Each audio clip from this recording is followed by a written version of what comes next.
Good evening, everyone, and thank you for joining us tonight to discuss the ecological restoration at Liberty State Park. My name is Olivia Glenn, and I am the Deputy Commissioner of Environmental Justice and Equity at the New Jersey Department of Environmental Protection. While I have only been working as a Deputy Commissioner for 6 months now, I have been an advocate for environmental justice for nearly 2 decades, and in the past, I was an urban park planner. I believe that parks are woven into the tapestry of our communities, and I want more than anything for every New Jersey resident to have many places and opportunities to access green spaces and enjoy quality, active recreation. It has been a pleasure engaging in this conversation with stakeholders and residents for Liberty State Park, and I am pleased to continue our discussion this evening centered specifically on the ecological restoration proposed concepts for the 30% design of the interior of Liberty State Park. Tonight, the presentation will be divided into 2 parts. In the first half, we will share a pre-recorded video showcasing the ecological restoration and other passive recreation amenities proposed for the interior. At any time during the video, you can type your questions in the chat box, and we will address your questions after the video. Once the video is completed, we will be back with you live to answer the questions submitted in the chat. You can also raise your hand to give a vocal comment. I will note that we are also recording tonight's meeting, so your participation in tonight's meeting implies your consent with this recording taking place. So at this point in time, we will shift to the video presentation, which was pre-recorded by Stacy McEwen in our department's Office of Natural Resource Restoration.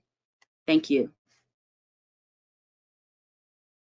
Good evening. Thank you for joining us to discuss the proposed details of the ecological restoration project for the 30% design of the interior of Liberty State Park.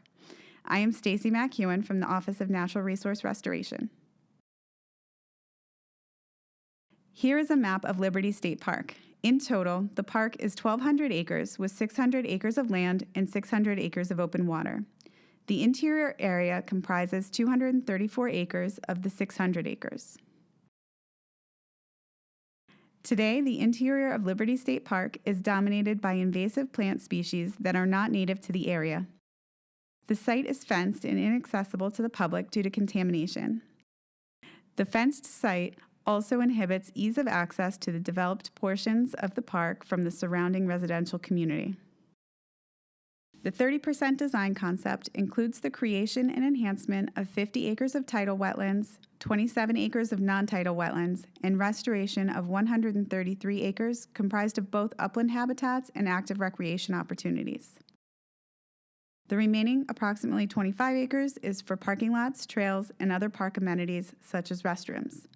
Since we are still receiving input about the sizes and potential types of active recreation, they are not captured in our renderings at this point.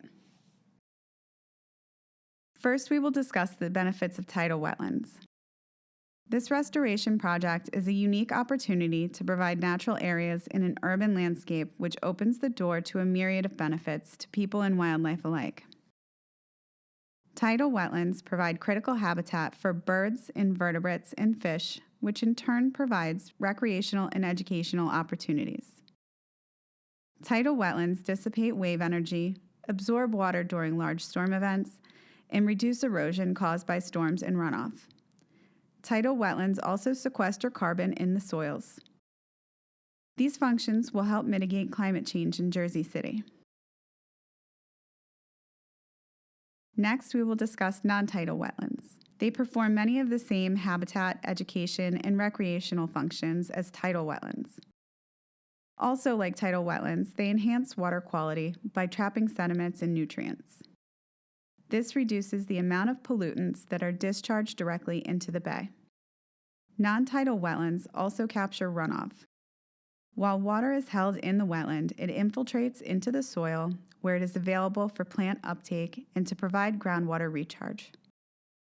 Directing stormwater through wetland features reduces the burden on the city's stormwater system.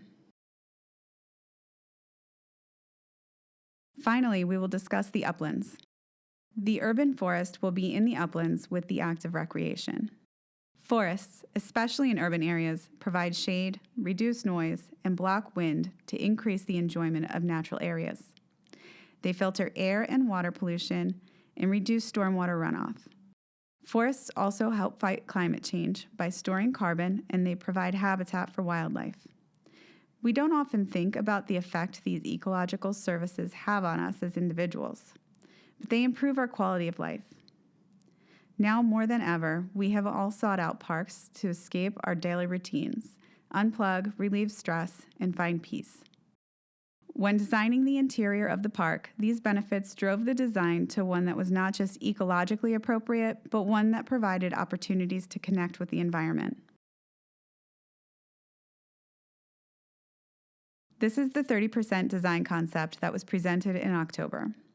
The layout of ecological restoration features will be balanced in the longer term to include active recreation opportunities in the uplands, noted here in shades of green, orange, pink, and red. Our goals were to establish natural communities that were historically present in the region but are currently absent.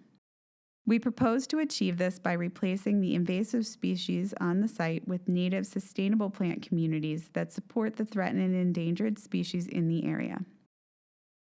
This native plant diversity will also create a variety of experiences for the public to enjoy. I'll talk a little more in detail about the design for each area and the plants and wildlife we expect to see here. I'm going to start along Freedom Way, where we propose to excavate a channel from North Cove to create a tidal wetland in the interior. The tidal wetland design includes several different habitat types. The vegetation and wildlife in each habitat is influenced by how long and how often each area is inundated by the tides. The channel is designed to contain water through the entire tidal cycle, although at low tide it will be much shallower with some deeper pools to retain water. Mudflats would be exposed along the channel at low tide. Between the low and high tide lines, a low marsh will be created and planted with smooth cordgrass, pictured on the bottom right. Beyond that, the low marsh would transition to high marsh, which would be dominated by species such as salt meadow cordgrass. Around the marsh, we are planting a maritime shrub-scrub community, an example of which you can see in the top right photo, which is only flooded by the highest of high tides. Typically, it is dominated by species such as groundsel bush, marsh elder, and red cedar plants. Tidal wetlands are very productive in diverse habitats. As the tide comes in, larger fish can utilize the marsh to forage and as a safe place to lay their eggs. As the tide recedes, pools in the channel and on the marsh surface provide a refuge for larval fish. Mudflats and areas of the marsh that are exposed during low tide provide habitat for crabs and other invertebrates such as mussels, and these areas serve as foraging habitat for wading birds and shorebirds, as well as stopover habitat for migratory birds on the Atlantic Flyway. The higher, more vegetated zones provide foraging habitat for a variety of wading and colonial bird species. This habitat provides nesting opportunities for species such as marsh wren, clapper rail, and red-winged blackbird. The tidal wetland is proposed to accommodate space for the marsh to migrate over time. As sea level rises, the low marsh would transition to productive mudflat. The high marsh would slowly transition to low marsh, and the shrub zone would transition into high marsh. Planning for this migration helps to reduce potential impacts from climate change in the future and ensure that this ecosystem remains productive for the long term. The tidal wetland area is more exposed to storm surges, wave action, and erosive forces, so in this area we are proposing to increase the thickness of the cap to accommodate erosion and prevent exposure of contaminated sediments. In and around the channel, where there is more potential for erosion, we expect the clean fill cap to be up to 5 feet thick and thinned to a minimum of 2 feet in areas less vulnerable to erosion. To the west of the tidal wetland, we are proposing a non-tidal wetland. This area would receive runoff from the surrounding upland areas and stormwater from the parking lot of the Liberty Science Center, which already drains to the site through pipes under Phillip Street. The existing ditch can be recontoured and planted as a wetland swale to filter out pollutants. The non-tidal wetland concept also includes shallow open water areas, emergent and wet meadow habitats dominated by species such as tussock sedge and Joe Pye weed. It will then transition to shrub-scrub and forested wetland areas dominated by woody species such as swamp rose, red maple, and river birch. The non-tidal wetland will provide foraging and nesting habitat for birds, but also breeding habitat for frogs, toads, and salamanders, which are an important component of the food chain. The remainder of the ecological features will focus on the uplands. These are the proposed areas that will balance urban forest with active recreation. Material from excavating the wetlands will be used to recontour the site. It will be capped and planted to create a variety of upland communities. The layout and size of the communities is likely to change based on how the active recreation area will be incorporated into the park. But the types and communities we are considering will likely remain the same, although we may need to make some decisions about which communities to include based on the size of the active recreation area. Ecological features in the uplands are proposed to include wildflower meadows, warm season grassland, red cedar forest, and mixed hardwood forest. This is beneficial because it provides habitat to support wildlife while also providing unique experiences for visitors to enjoy. Because we are bringing the tide into the site and located close to the bay, we are proposing several salt-tolerant communities around the tidal wetlands, including maritime forest and maritime grasslands. Plants selected for these areas would be adapted to the stresses associated with coastal conditions, such as high winds and salt spray, including red maple, northern bayberry, and seaside goldenrod. We also propose a holly forest, which is a unique type of maritime forest that is rare in the landscape. This area would also likely include species such as serviceberry and pitchpine. The maritime grassland could include coastal panic grass, switchgrass, and little bluestem, and it is designed to transition to a warm season grassland as we move away from the tidal wetland. Grasslands provide roosting cover for many bird species, and the seeds produced by grasses are a high-quality food source for wildlife. We wanted to include a large grassland component to the project because the site is documented habitat for the northern harrier, which is listed as an endangered species in New Jersey. Liberty State Park is an important island of habitat within the dense development of Jersey City, and these grasslands can continue to provide the foraging habitat that currently exists on the site while enhancing the nesting habitat available to this species, which has degraded over time. Supporting diverse wildlife habitat provides ample recreational and educational value to the city. In the area of the hills, we are considering wildflower meadows. This is to minimize mowing of the hills area, but also to attract pollinators such as butterflies and other insects to the site. The meadow may include plants such as milkweed, purple coneflower, and wild bergamot. Pollinators support the natural regeneration processes of an ecosystem, so they are critical to the establishment and sustainability of the vegetative community and serve as an important food source for many species.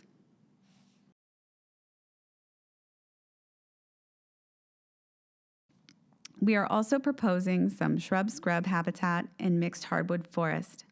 These communities would include tree species such as oaks and maples, and shrubs such as maple leaf viburnum, arrowwood, gray dogwood, and blackberry. A cedar forest is proposed along the southern border. The forest and shrub habitats provide cover and nesting habitat for birds and small mammals as well as food sources. In order to provide access and enjoyment of these proposed habitats and spaces, We propose approximately 7 miles of trails and paths through the habitat enhancement areas, which will connect the surrounding communities to the existing developed areas of the park. We anticipate the main trails will be wider and paved to allow for biking as well as walking and jogging. An unpaved nature trail is proposed in the upland habitats to allow for quiet enjoyment of nature away from busier areas of the park. There is also a nature trail planned closer to the interpretive center and interpretive signage to facilitate educational opportunities. To help local families access the park, there are new sidewalks proposed along Phillip Street and Freedom Way to improve connectivity. Along the trails and walkways, we would like to create up to 5 habitat overlooks for wildlife and viewing opportunities. These include a bird blind, which will be located off the nature trail, and several open plazas with seating overlooking wetland areas. A bird blind would allow park visitors to observe wildlife like great blue heron without disturbing the animals.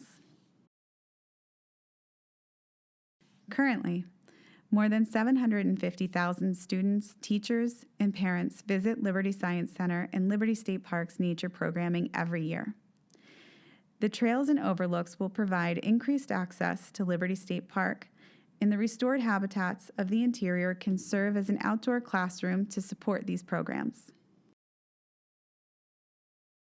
As you can see, restoration calls for a diversity of plant communities, and we have already received many questions about the maintenance and monitoring that will be needed.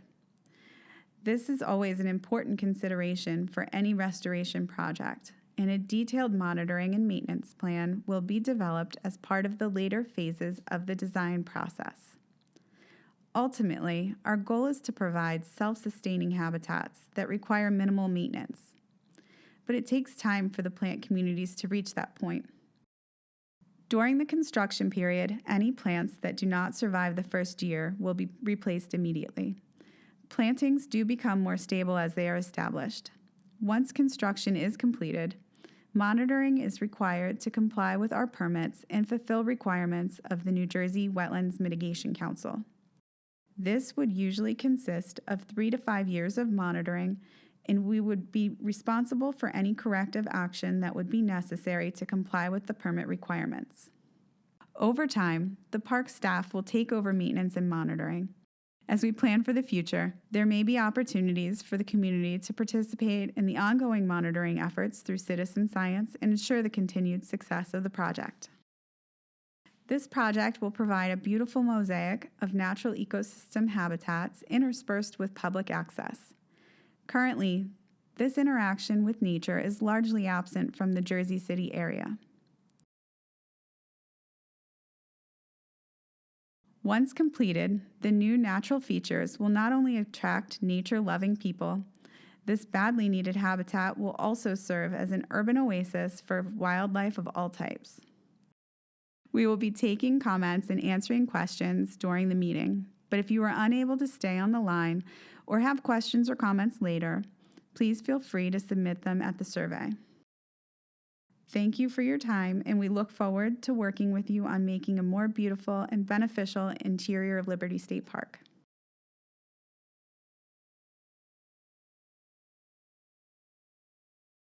Okay, we hope that you found that presentation to be very informative.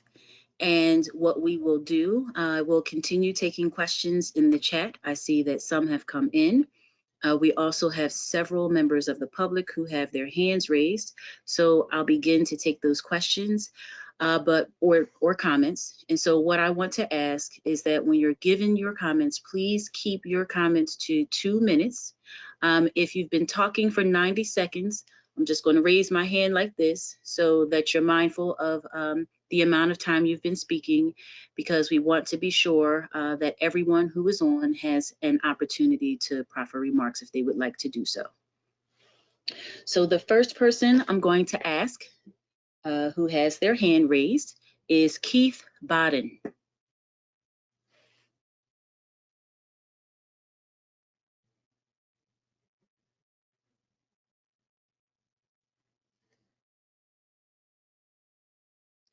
Mr. Bodden, you are self-muted.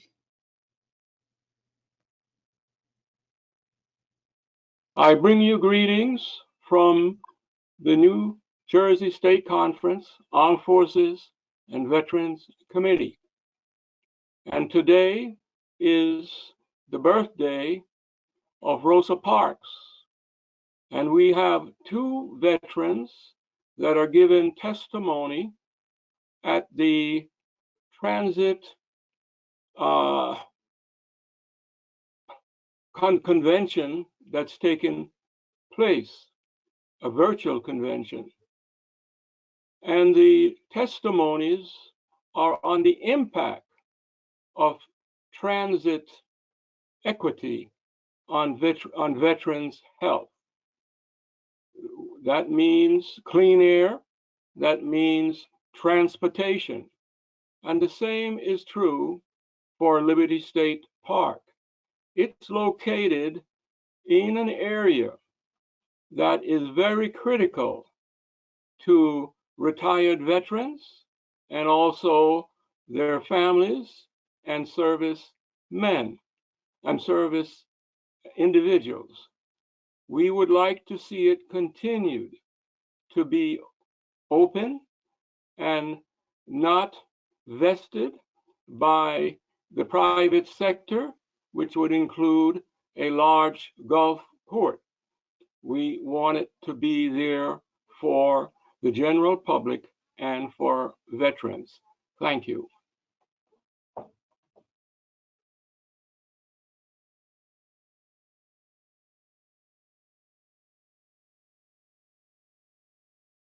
Thank you so much, Mr. Bodden. The next person we have is Ruth Cordner.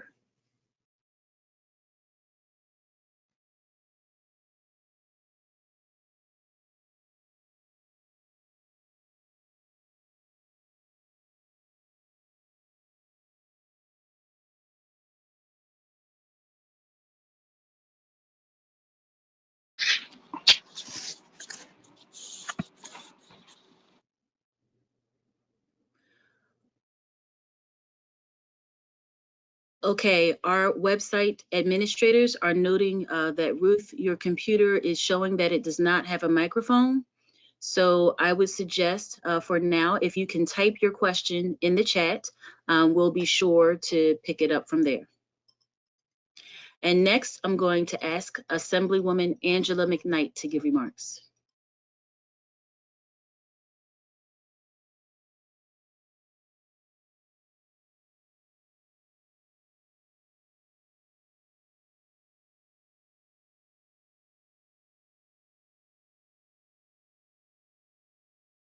Assemblywoman, you are self-muted, so if you can unmute your mic. Hi, sorry about that. I just want to, say hi to everyone, and also just to let everyone know that I was very impressed with the presentation tonight. Watching the greens, looking at the greens, looking at the children, looking at the animals, I saw myself there, and I saw my community there, and I saw LD31 there. So I just want to commend you and your team for always coming back to the community, including the community. And I'm happy to know that recreation is coming, as you said. It wasn't part of the presentation, but it is coming. And the community members are all on board. We're all on board to have it. And I look forward to actually being able to tour the space, to run in the space, to walk in the space, to look in the space, to bring my grandson to that space, to come with community members in that space, because I see it. It's a bright future for Jersey City, for the world, because so many people will be coming to Liberty State Park.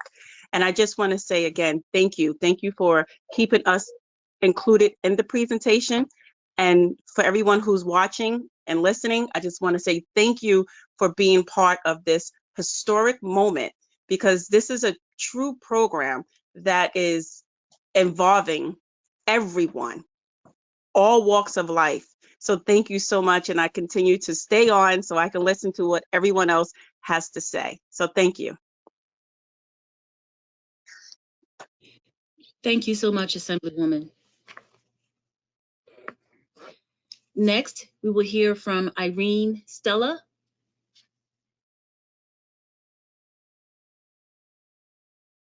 Not a participant.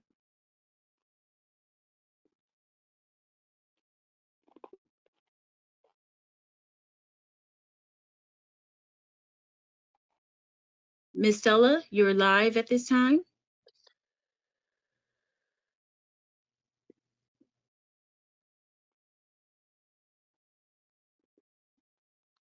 It tells me the audio will begin automatically in listen only mode. I'm happy with that.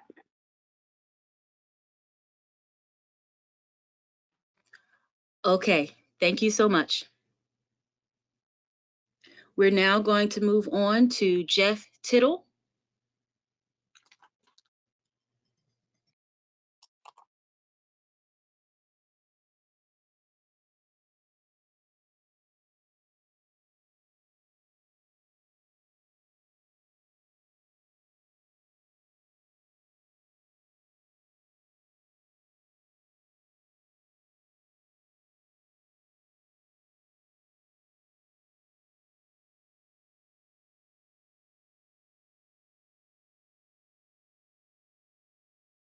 Okay, it looks like at this time we're going to move on to Ethan Dropkin.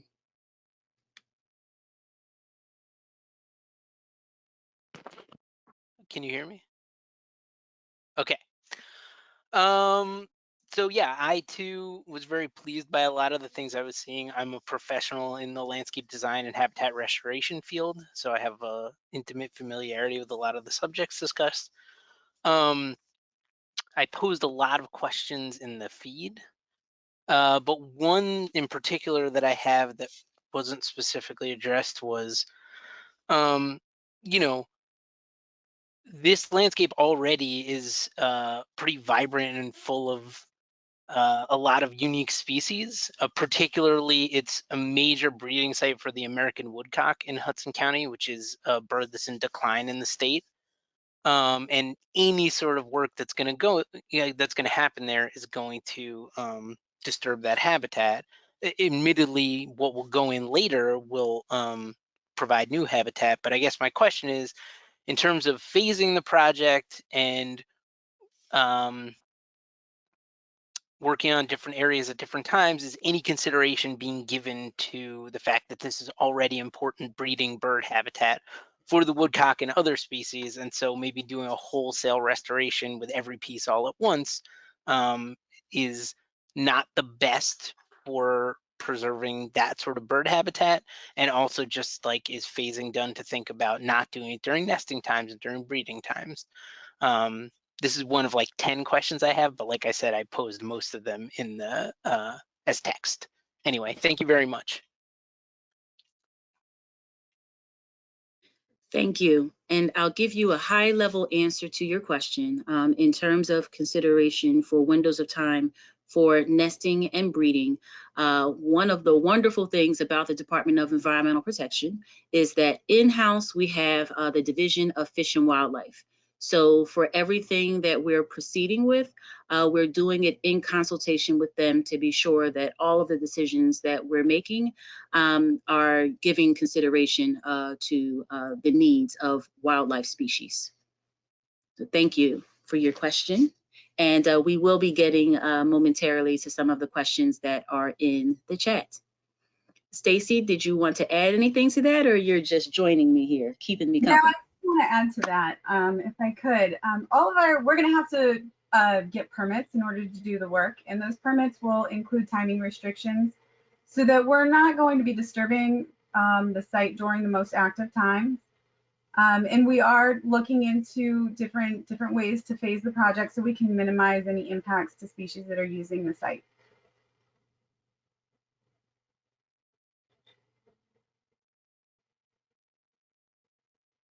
Thank you. Thank you so much. Next, for hands raised, I want to go to Tim Dillingham. So thank you, Commissioner. congratulations to your team. It strikes me from the presentation as a very good and robust restoration plan. The mosaic of habitats that you're proposing, I think is really the key to ecological vitality and uplift on the site and in the region. I should have introduced myself, the American Littoral Society. I'm the director of a coastal conservation organization. We've done extensive restoration ourselves, projects around endangered species, often in partnership with the department. And I just want to provide congratulations to your team. They seem to have thought this through very well. The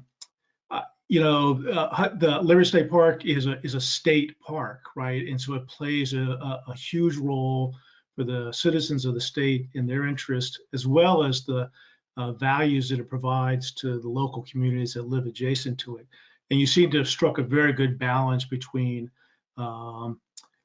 reinvigorating, restoring the role of that area and those habitats in the Hudson Raritan estuary that, as you know, of course, seen so much use for hundreds and hundreds of years, as well as finding a place to provide nature for folks that live in an urban community where there isn't a lot of green space left. And so the opportunities, watching the pictures of the kids and the people that are there. Stacy's comment at the end about, attracting nature-loving people, providing that opportunity in urban settings is, I think, one of the key environmental justice challenges that the state faces. I would say, it's unfortunate that you couldn't present the placement of the active recreational opportunities, because while we're supportive of those being provided, and particularly being reflective of local needs and what the communities adjacent to the park are telling the department that they need, where they're placed in that landscape is going to be important. I hope that whatever level is ultimately decided to be appropriate, that it's tuned into the ecological ability of those landscapes to carry it without harm, without adverse impact. One of the basic tenets of ecological restoration is not to fragment those habitats. You've stitched together a tremendously important mosaic that reflects what nature looked like before we started to pave it all over. So I think when you look to accommodate the recreation, the active recreation, having it around the periphery so that it doesn't fragment the integrity of that plan that you put forward tonight, I think is going to be very, very important.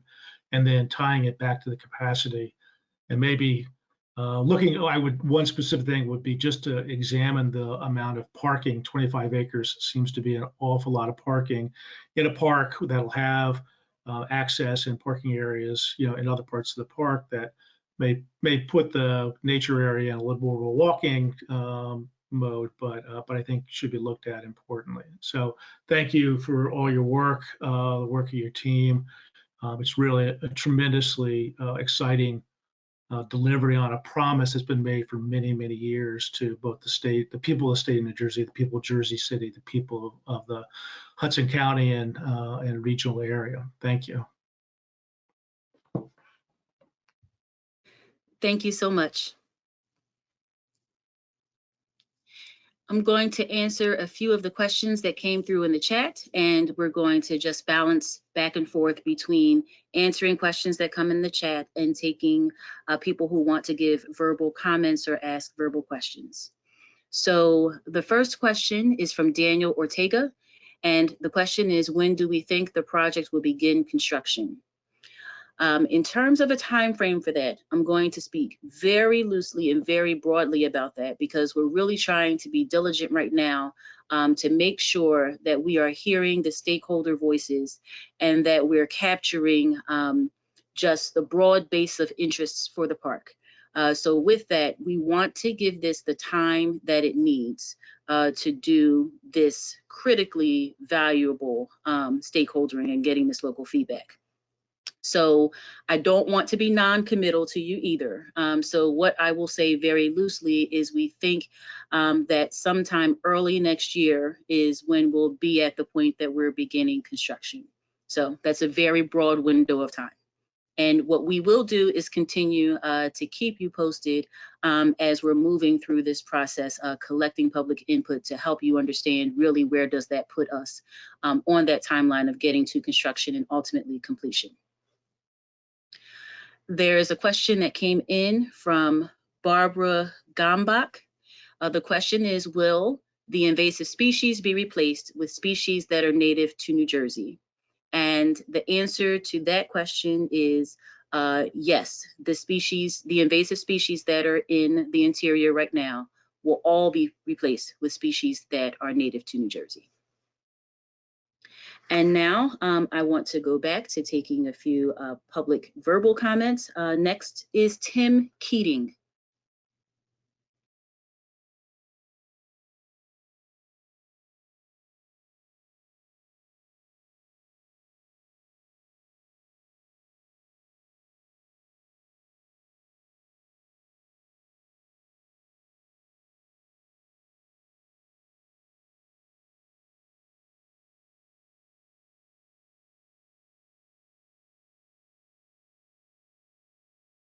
Okay, next we will go to Gerald McCann. I actually wasn't expected to go this quickly, but I'm ready. The park that has opened here has opened almost 45 years ago, or about 45 years ago. And many of the people that are speaking weren't here 45 years ago, but I was. And I was always very interested in the park, and I still am. I'm in the park regularly. A lot of the speakers that are talking, although I appreciate all their opinions, the reality is that they're very, very rarely ever in the park. I'm in the park just about 3 or 4 days a week. I've had problems with the park. I have a lot of support from the police and your administrator at the park. I think they're doing a great job. I asked, one of the questions I asked was about migratory birds. Everybody people have talked about migratory birds. It's my understanding that the migratory birds are geese, and that what the geese leave behind on the ground is far more dangerous than the chromium that we've all been talking about in the park. There's bird droppings from geese all over the park. And the fact is that the park chases the geese. They hired companies to chase the geese. So on one hand, we're talking about worrying about migratory birds. And at the other hand, we're trying to get rid of the migratory birds because of what they're leaving behind. Most of the people that I've listened to, and I've heard Sam Pessin talk before, it seems like too much has been talking about a golf course. I asked the question in the time that you allotted about what part of this presentation was there any talk about a golf course. But what I can guarantee you is that speakers will come up again and again and again and keep talking about a golf course. There is no golf course being presented in this plan. And yet, too much of the talk is about a golf course. Sam Pessin has talked about he's in favor of active recreation. That part of his conversation lasts about 10 seconds. And then he speaks for 10 minutes about how he doesn't want a golf course in Liberty State Park or near Liberty State Park. The reality is that his obsession with what he's against is not talking about what he's actually for. His father was a good friend of mine, and he was actively involved with the park when I was actively involved with the park. I don't ever remember Sam being involved in the park until the late 90s. His concern about what might happen in another part of the area is not what we should be talking about tonight. This is not about a golf course. This is about what's going to be best for this park and the plan for this particular park. The Friends of Liberty State Park, I'm sure, and I'm one of them, I'm sure I have a very good interest in concern about. But unfortunately, it's not always about what is going to be good for Jersey City. This land came from Jersey City. It wasn't the state's land, it was the city's land. The state were happy that you built this park, but I was there when they restored the railroad terminal. I was there when they restored they created the River Walk. I was there when they created Liberty State Park, and I was actively involved in that. There are a lot of good things that have happened in the park, And all of them happened before Sam Pessin ever got involved. I think that we need to understand that Sam Pessin doesn't speak for the people of Jersey City. The elected officials and the public speak for Jersey City, not these people that he's bringing in. Sam even was speaking under your one of your first speakers. When Miss Stella was involved, all of a sudden you heard Sam's voice, not Miss Stella's voice. I think that we have to understand that the attention of the park should be the concern of the people of Jersey City and its surrounding communities primarily, not the proposal of Sam Pessin. Sam Pessin does not speak for the people of Jersey City. Thank you so much, Mr. McCann. I will say that what we're trying to facilitate here is a democratic process where everyone who wants to have a say can be involved. Sam Pessin is, we know, he's a part of the Friends of Liberty State Park. He's one of our key stakeholders, but we've been hearing voices from stakeholders as well as other members of the community. So we've been pretty open, giving everyone an opportunity to speak. And we thank you for your remarks, as well as everyone who's been on the call this evening. You did ask one question within your comment that I want to ask John Sacco to respond to. Thanks, Olivia. Thank you, Mayor McCann. The geese that you see most of the time are resident geese. They're not migratory. The Canada geese, there are two populations. Maybe more, but one of the populations is a resident, and they kind of, you know, they make themselves at home in certain areas, and they don't fly to the Arctic or south anymore. They just hang out because they get everything they need in whatever neighborhood they decide to make home. We have about 250 bird species in the park, both the resident and migratory. And, you know, we will get the birds using the flyway along the Atlantic. And some of those are the migratory Canada geese. There'll be snow geese that come through. The shorebirds will come through in both the spring and the fall, both going up to the Arctic and then going back down to South America in the fall. Some of the wading birds will move around the coast.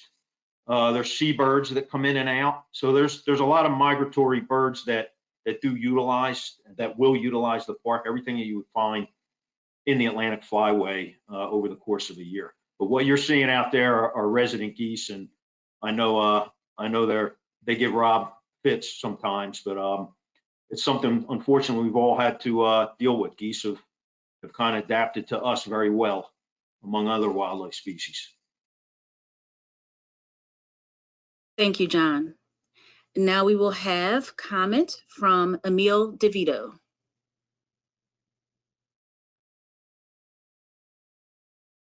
Oh, shoot. Something just went wrong. We can hear you. Can you hear me? Emil, yes, we can hear you. Okay, great. I thought something went wrong. I'm sorry. So, Emil DeVito, New Jersey Conservation Foundation, Manager of Science and Stewardship. New Jersey Conservation Foundation fully supports the plan as it's been presented. We agree with some of the previous commenters about doing the utmost to maintain populations of species through various phasing and, you know, careful implementation, so that so much work has to be done, but hopefully, you know, most of the species will remain and then be able to repopulate the restoration areas. I know it's a difficult task, but I'm pretty confident that the DEP is up to that challenge. And we totally agree with the comments of the Littoral Society about the appropriateness of this project, and you know, all of the details and you know, planning that need to go into access and parking and that type of thing. So we're fully supportive. And the only other thing I would like to mention is that even though this restoration area is at sort of the opposite side of the park from the Cave and Point area, I think personally that a long time ago, the Cave and Point area began the process of being designated as a state natural area. And I think that continuing that process now and doing it as part of this plan would be complementary to the long-term ecological restoration of the area, because I believe that Caven Point should have its long-term management under the auspices of the State Natural Areas Council, and that would go a long way toward complementing this ecological restoration that you're planning. Thanks so much for allowing me to comment. Thank you for your comments, Dr. DeVito. We're glad to have you. Next, we will have comments from Sam Pessin. Just want to mention that the Friends of Liberty Park have represented the tens of thousands of people and all the coalitions who have opposed privatization over the years, and the current coalition of 90 groups supporting the Protection Act. The Friends praise this exciting plan. We thank you, Deputy Commissioner Olivia Glenn, and your amazing team, and the great presentation by Stacy for diverse nature habitats with its scenic beauty and great spiritual power. The plan will uplift urban residents and visitors of all ages and benefit urban students' science education and provide scarce urban wildlife habitat. The plan will also benefit the local economy with environmental tourism, attracting people from near and far. Studies have shown that urban nature provides a multitude of mental and physical health benefits and may be an important factor in disease prevention and lowering stress. Dr. Martin Luther King stated, "For in the true nature of things, if we rightly consider, every green tree is far more glorious than if it were made of gold and silver." Dr. King viewed nature as sacred and wrote, "Although God is beyond nature, he is also inherent in it. Many of us who have been so urbanized and modernized need at times to commune with nature." I must quote a couple of important African-American naturalists and scientists to counter the assault on Caven Point, despite what was said earlier, because Paul Feynman wants to destroy the Caven Point natural area to relocate golf holes. The African-American Dr. Drew Lanham, the nationally recognized ornithologist, author, and professor of wildlife ecology, advocates for engagement of more people of color in conservation. In his book, The Home Place, Memoirs of a Colored Man's Love Affair with Nature, he wrote, "A church Sunday meant that God was suddenly confined to something that seemed much less miraculous than the woods and fields where creation was so evident." Dr. Lanham recently reflected on how other Black and brown people think about land and the importance of nature, not just in remote wilderness areas, but in city parks where school children can enjoy green spaces and bird songs. Last spring, CNN reported on Black Birders Week, organized by a key group of Black STEM professionals and naturalists and the National Audubon Society, to highlight Black scientists, scholars, and everyday nature lovers. In another story called The Realities of Being a Black Birdwatcher, an advocate spoke about the importance of normalizing the fact that Black people exist in the birding and natural sciences community, and the importance of spreading their joy and knowledge and raising visibility of Black achievement. The Black wildlife biologist Alex Troutman stated, "The biggest thing that we want people to see is that nature is for everyone. Outdoor spaces are for everyone. Nature is for everyone."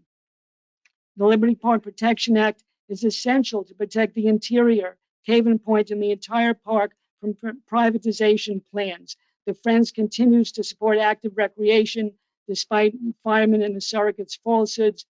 Since I got involved with the Friends the day after my father died in 1992, I've seen that tens of thousands of people and a series of coalitions, including the current coalition, have opposed privatization plans for this American treasure, People's Park. This is such an exciting, spectacular plan that you're working on. And I'll end with a classic Native American proverb: "We don't inherit the earth from our ancestors, we borrow it from our children." Thank you very much.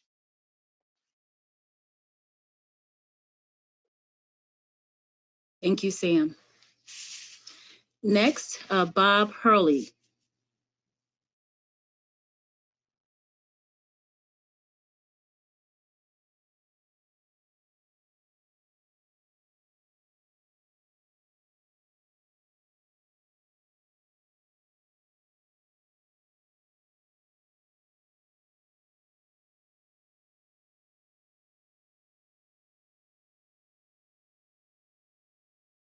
Okay, next is Shane Mitchell.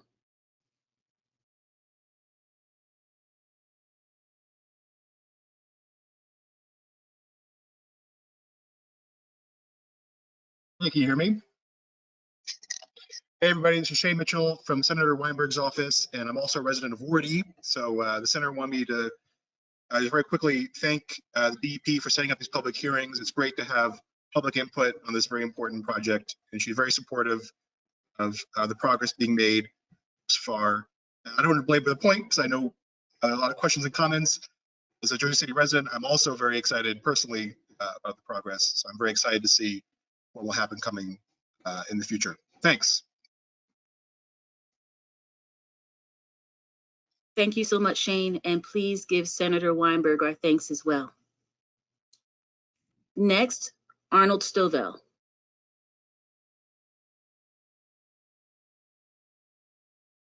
Hello. All righty. Good evening, everyone.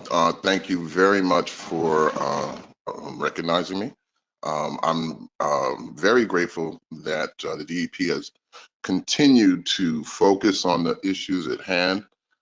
Despite my desire, I will say nothing about that privilege-riddled tirade that my newly found supporter slash opposers have chosen to take. But I will focus on the fact that this plan is, as the Assemblywoman had mentioned, somewhere where I would see myself as well. The things that you are planning to do, the variety that you are doing, the considerations for the natural habitat as well as the species that are already there.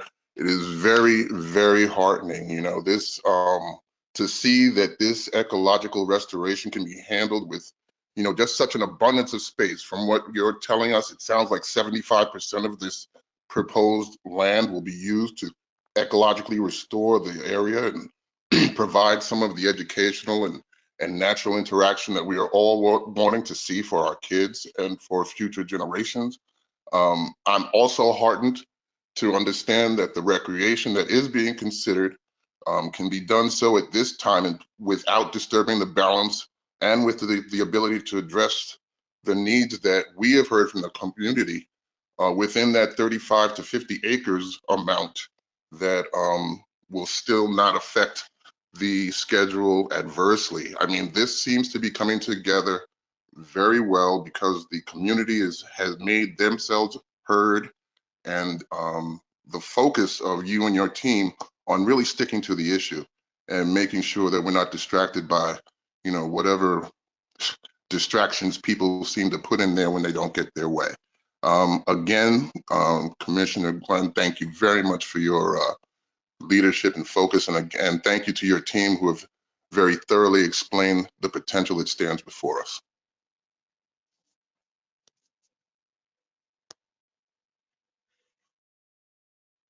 Thank you, Mr. Thank you. Thank you so much. And I just want to make a comment just about our tone for our conversation this evening.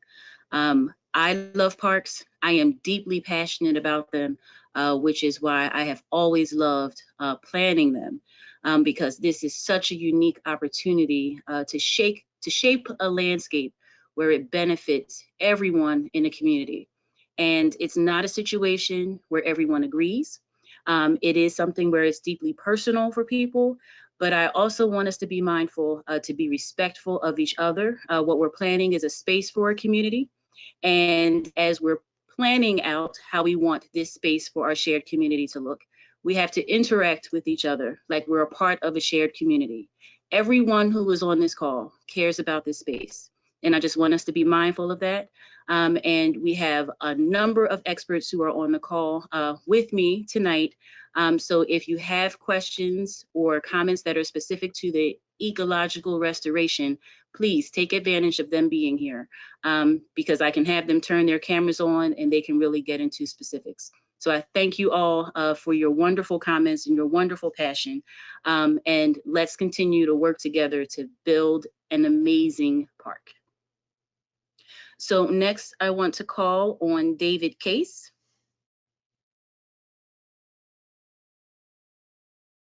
Did I unmute successfully? Good. Okay. Thank you. Speaking on behalf of Hudson County Sierra Club Group, approximately 650 members and 2,500 supporters in Hudson County. Thank you so much for this presentation. It's really heartening to see. The team has done a great job and obviously put a lot of thought and a lot of research into this.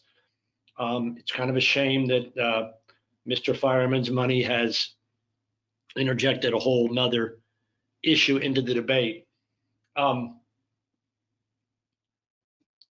I think it's critical, and I'm sure the naturalists that have worked on this would agree. And I don't want to get them in trouble, but I'd be curious to hear what they say about it.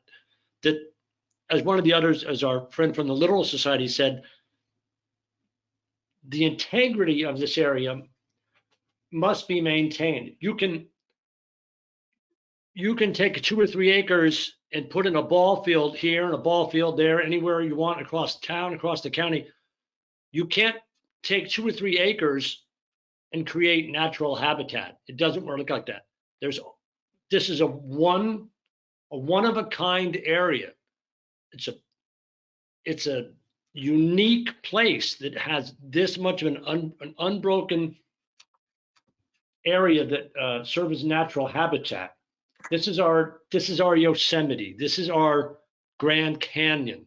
You wouldn't think about chopping off a couple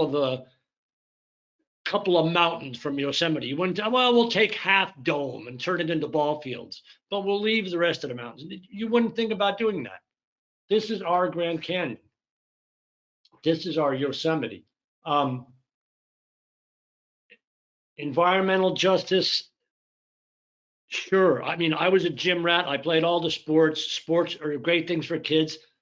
But listening to people speak about the active recreation, it almost makes the point.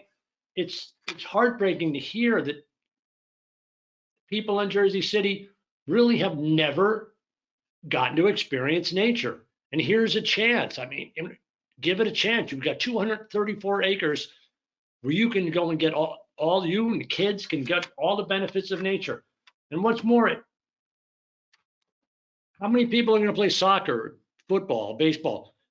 Kids. It's a pretty small minority.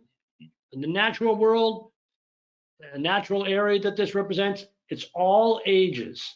It was great to hear the veterans speak about it, all ages, all demographics. There's no, every race, every creed, everyone can appreciate and benefit from time in nature. Very disingenuous to hear a former mayor, no less, speak that, try and pretend that the golf course is not an issue here. I mean, after an entire career in politics, to pretend that the real point of the active recreation is to interject private funding as a quid pro quo for the golf course. Pretty disingenuous, and sad to hear that. I'll leave it at that. I was still putting my comments together, but thank you for the time. And really, we would like to see an unbroken natural habitat in this interior space. Thank you. Thank you so much. To answer a few of the questions that came up in the chat, I want to answer 3 questions right now. So I'm going to ask a couple members of our team if they would turn on their cameras. So I want you to be able to see some of the remarkable professionals who are a part of this team.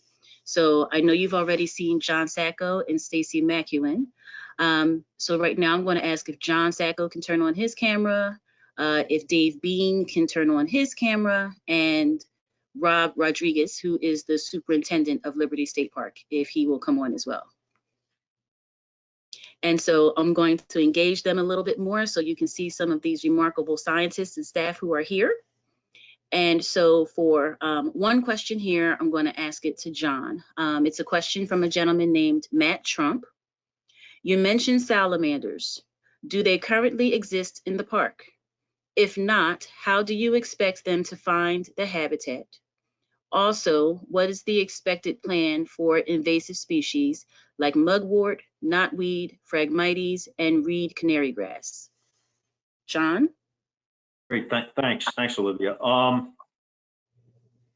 don't think we've seen salamanders in the park. You know, they're pretty amazing how these amphibians can disperse. You know, we have this thing in ecology called niche theory, which is basically you build a habitat and the critters that utilize it show up and use it. So we're banking on that theory. We're also certainly going to talk with our biologists in our Fish and Wildlife Division, and you know we'd love to see all kinds of amphibians that were once native to this part of the world back in the park. So maybe we don't have them out there now, but at some point in the future, we're certainly going to try to get them. With respect to those invasive plants, they're tough customers without a doubt. But you know, we know enough about restoring these habitats. If we can get the elevations right, you know, for instance, you know, the saltwater wetlands. You know, if you can get daily tides in there, we'll get Spartina. You know, nothing else can out-compete Spartina. You know, when it's sitting in, you know, an area that gets flooded twice a day by salt water. We'll further, you know, adjust elevations. And then our planting regime is such that we generally don't start with seeds. We'll start with plugs with established plants. Those plugs and those established plants, once they're put in the ground, will be fertilized. They'll be watered. They'll be taken care of. So once you know the native plant communities that we put in the ground become established, that goes a long way in their ability to outcompete, you know, these invasives.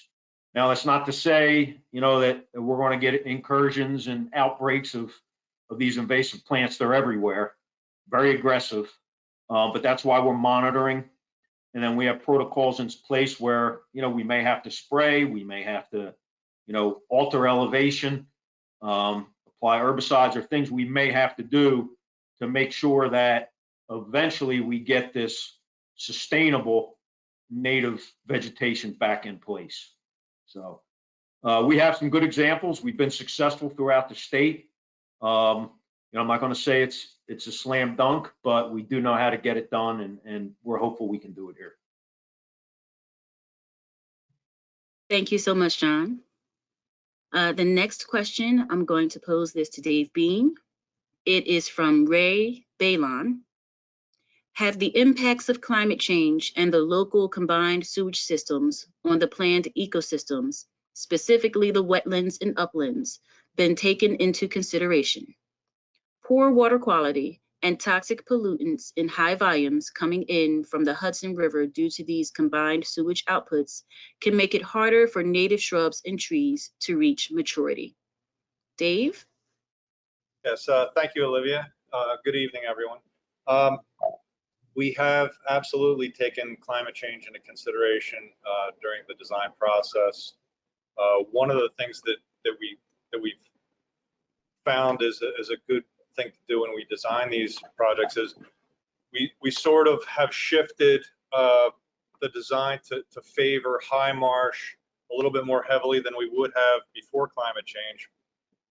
And that is so that as sea level rises, that high marsh can transition into productive low marsh. So that is certainly something that we've planned for. You know, obviously sea level rise is real and it is a concern to us, and we have taken that into consideration for sure. As far as the nutrients in the water column, you know, one of the benefits that wetlands provide is they use those nutrients. They filter water, they improve water quality, and we, you know, as part of the design, one of the things that we do is we look at nearby reference marshes. That helps us with a lot of things. It helps us select the right plant species. It helps us target the exact right elevation for these plant communities. And by looking at these reference marshes, we have a you know, confidence that, you know, they're healthy marshes not far from Liberty State Park. And because of that, we are confident that establishing a healthy marsh in the park itself won't be an issue. Thank you. Thank you, Dave. The next question is from Lisa Sims. Is there an entrance that runs through the Grove of Remembrance? And we're going to ask Superintendent Rob Rodriguez to answer that question. Hi, good evening, everybody. I'm so sorry, I've got some background noise here. If you just give me 1 second. We can come back to you and we can all certainly empathize. So for right now. I'm good, thank you. I just needed a second there. So there are some good tie-ins to the Grove Remembrance, and if you're not familiar with the Grove Remembrance, it's a park setting that's vegetated with pathways, and it's a living memorial to the 9/11 victims. It was established almost 20 years ago now. And so there are two connection points. One is at the Phillips Audrey Zapp intersection, and the other is pretty much in the center of the Grove Remembrance, where there is a monument stone with a plaque with the names of the victims of 9/11 from New Jersey. And so that is going to be a main entrance trail connection there between that title and that non-title. And I think it'll be a great connection into the whole space, because you'll have that title wetland, you have the non-title wetland, and then you have this 20-year-old upland forested area that's very well maintained by the New Jersey Tree Foundation and other volunteers. So I think you'll have some great connections into different types of ecosystems that connect right through there, right through that area.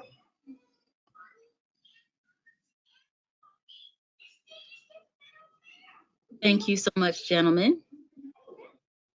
And you can turn your cameras off for now if you would like to do so, because we're going to shift back to taking a few more public comments. So next will be Elnardo Webster.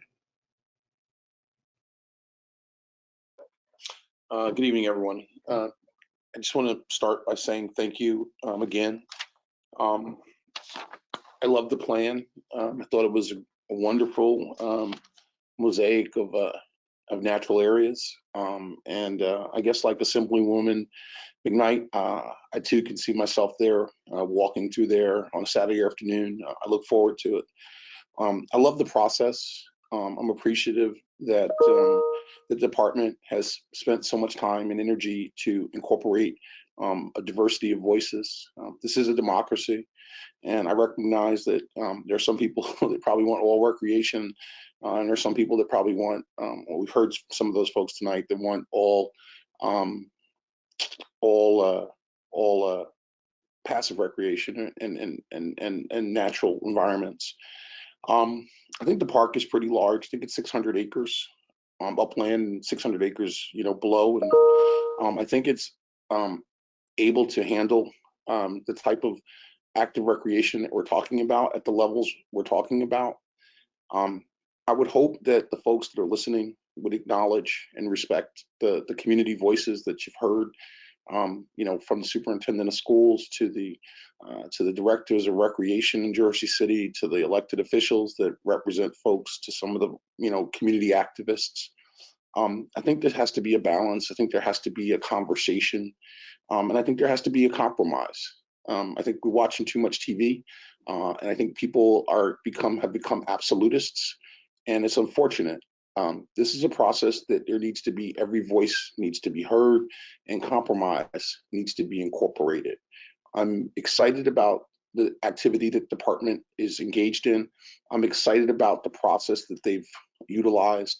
I think it's a model for community engagement, and I think it's especially commendable during a pandemic that folks have put in this much time and energy to collect surveys, to engage the community into the different ways they would like to use the park.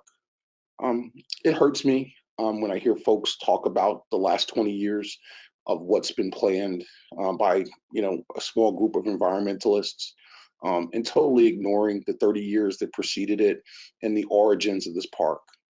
It hurts me because I know they know.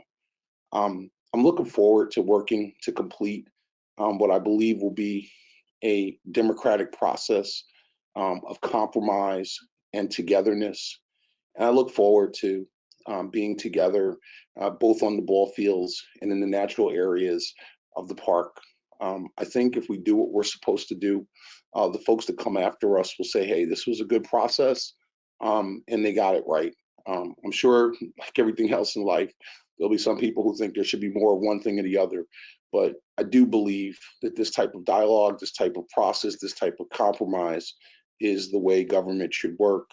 And I'm especially appreciative of Acting Commissioner LaTourette and Assistant Commissioner Glenn for forcing a process that reflects, I think, the best in government. Thank you.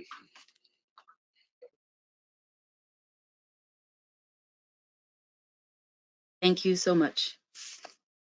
Next, I want to call on Luz Guzman. Hi, can you hear me? Yes. Okay. So my name is Luz Guzman. I'm actually a lifelong resident, and for years using the park, we used the park. And in fact, I just want to bring out something that the park used to do was bring jobs to the youth during the summer. So I used to work in Liberty State Park as a teenager for the summer. I don't know if that's something that can be reincorporated. It used to be a concession stand that's now closed there, and they have like a souvenir shop. I just know that it was probably one of my best summers because I think at the time they even brought people in from other countries, especially England and Ireland.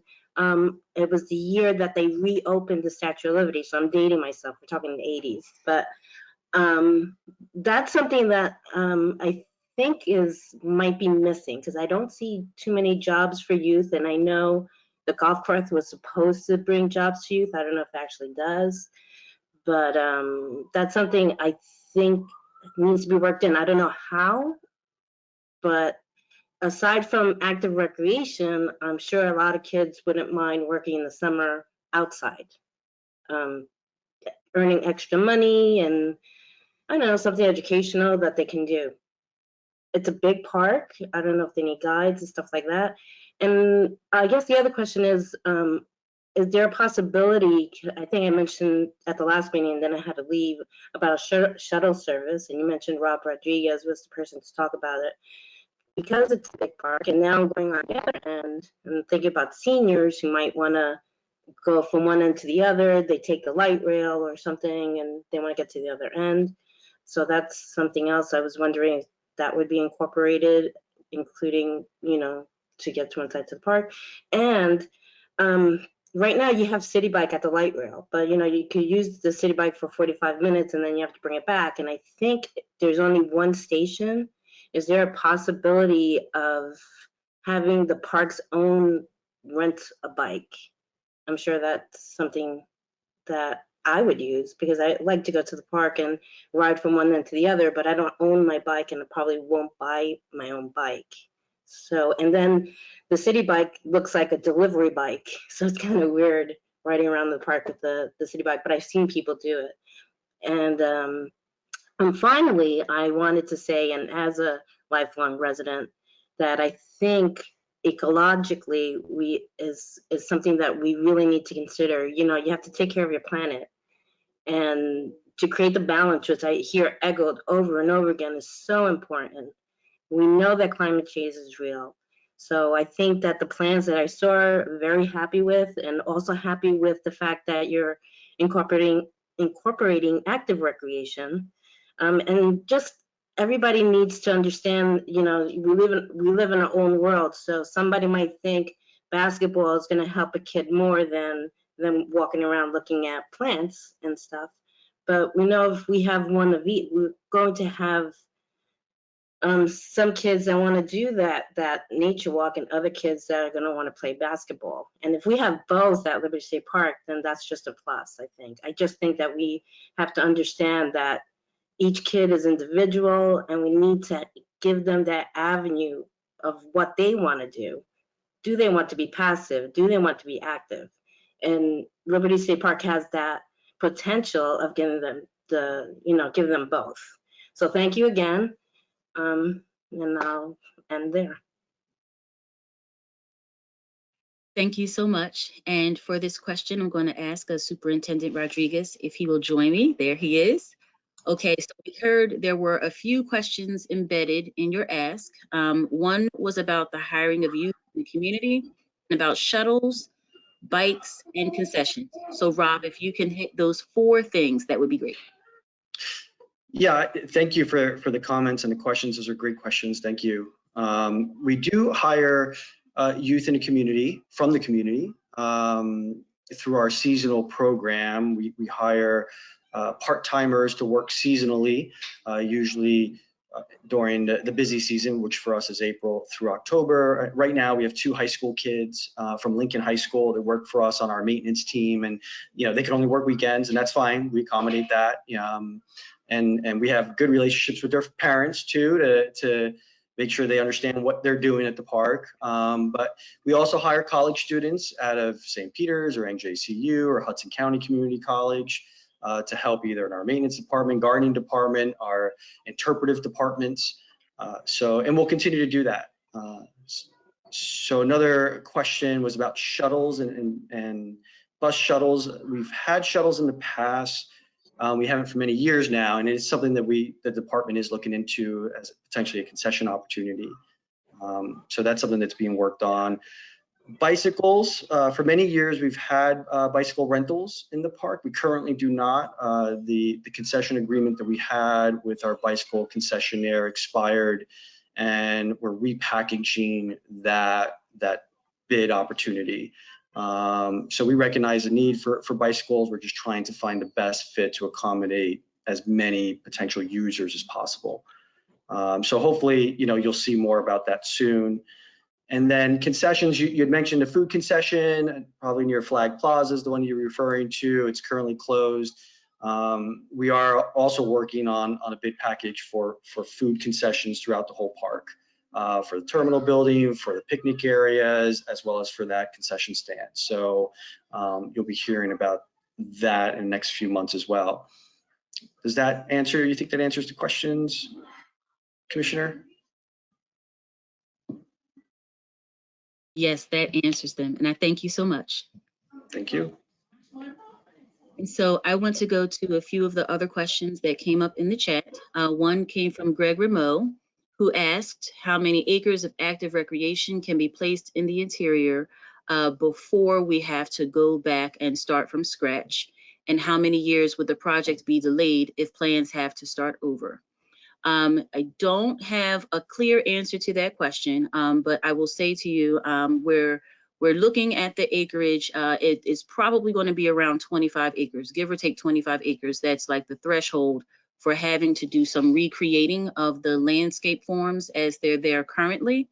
In terms of having to start from scratch, I don't think that anything that we've talked about is going to put us at a point where we have to start from scratch, but certainly we're going to be mindful of that. I think that we all want to have these amenities, all of them, ecological restoration, active recreation. We want to have all of them in as timely a fashion as possible.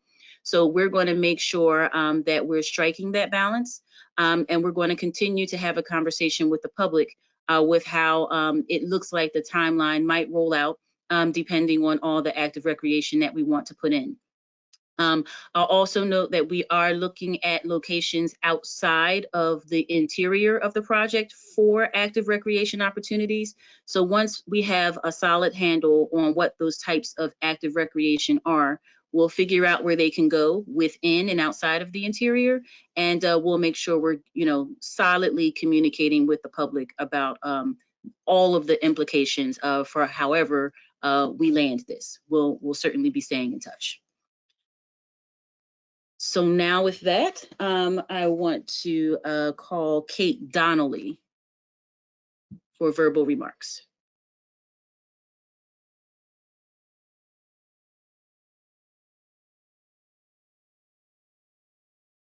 Hi.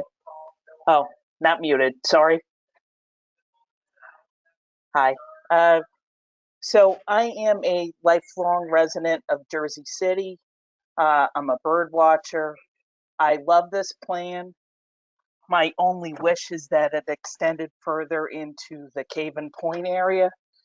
In my view, firemen already reap benefits from Jersey City, and why does his altruism for providing youth programs have to be conditioned on one more hole?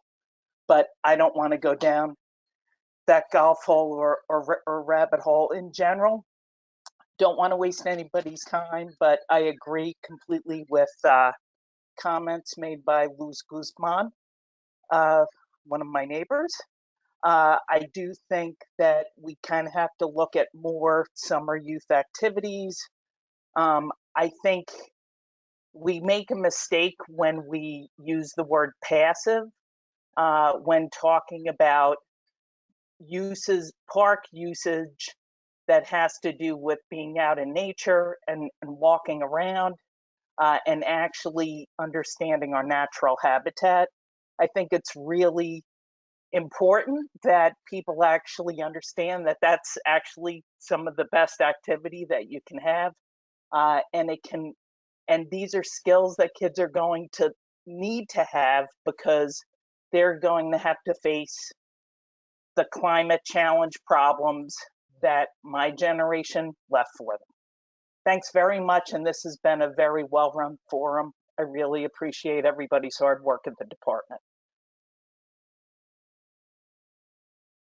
Thank you so much. Next, I want to call Bruce Alston.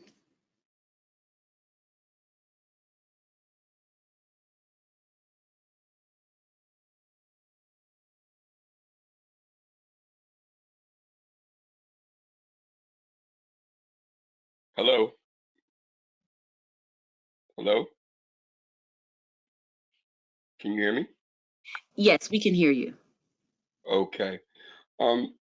Deputy Commissioner Glenn, I want to thank you for again for hosting this meeting tonight. But I must say that as I've heard certain speakers speak tonight, it's really made me think about something Michelle Obama said. And that's basically when they go low, you go high. But I have to take the opportunities tonight to really say what needs to be said. And I'm just going to be blatant about it. And as someone who's been a lifelong resident of Jersey City, that has been on the front lines for fighting for social justice for my community and wanting the Black and brown communities to be heard, right, is that I think that it becomes very upsetting and appalling to me when I hear people like Mr. Peasant feel as though tonight he's going to give us a lesson on Blackness or on what we should be, or giving us a history lesson on some of the quotes of Dr. King. Well, I got news for you people. I live in the Ward F section of Jersey City, the South Side, and I hear gunshots every night. I hear gunshots every night. I've watched a school building get riddled with bullets, right? I watched open air drug trades go on, right?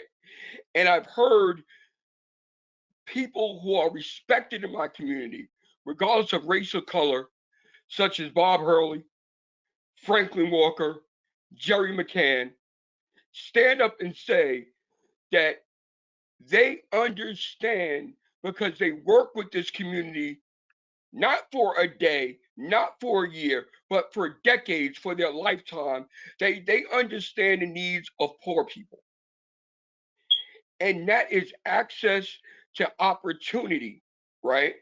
And it also, we cannot get caught up in this politicization that Mr. Tittle, Mr. Peasant, and the cohorts of the Friends of Liberty Park are trying to play. Deputy Commissioner, I must say, I am very supportive of everything that you're trying to do. But at the same time, your process is being hijacked by Mr. Peasant. He is painting a narrative that anybody who speaks in favor of active recreation or wants to propose a compromise is being bought off by Mr. Fireman. We are not talking about the Liberty State Protection Act right now. That is something that's been politicized, that's being debated by Trenton legislators. But Mr. Peasant constantly tries to use your platform to align himself with Liberty State Park as he's an authority. This has to stop tonight.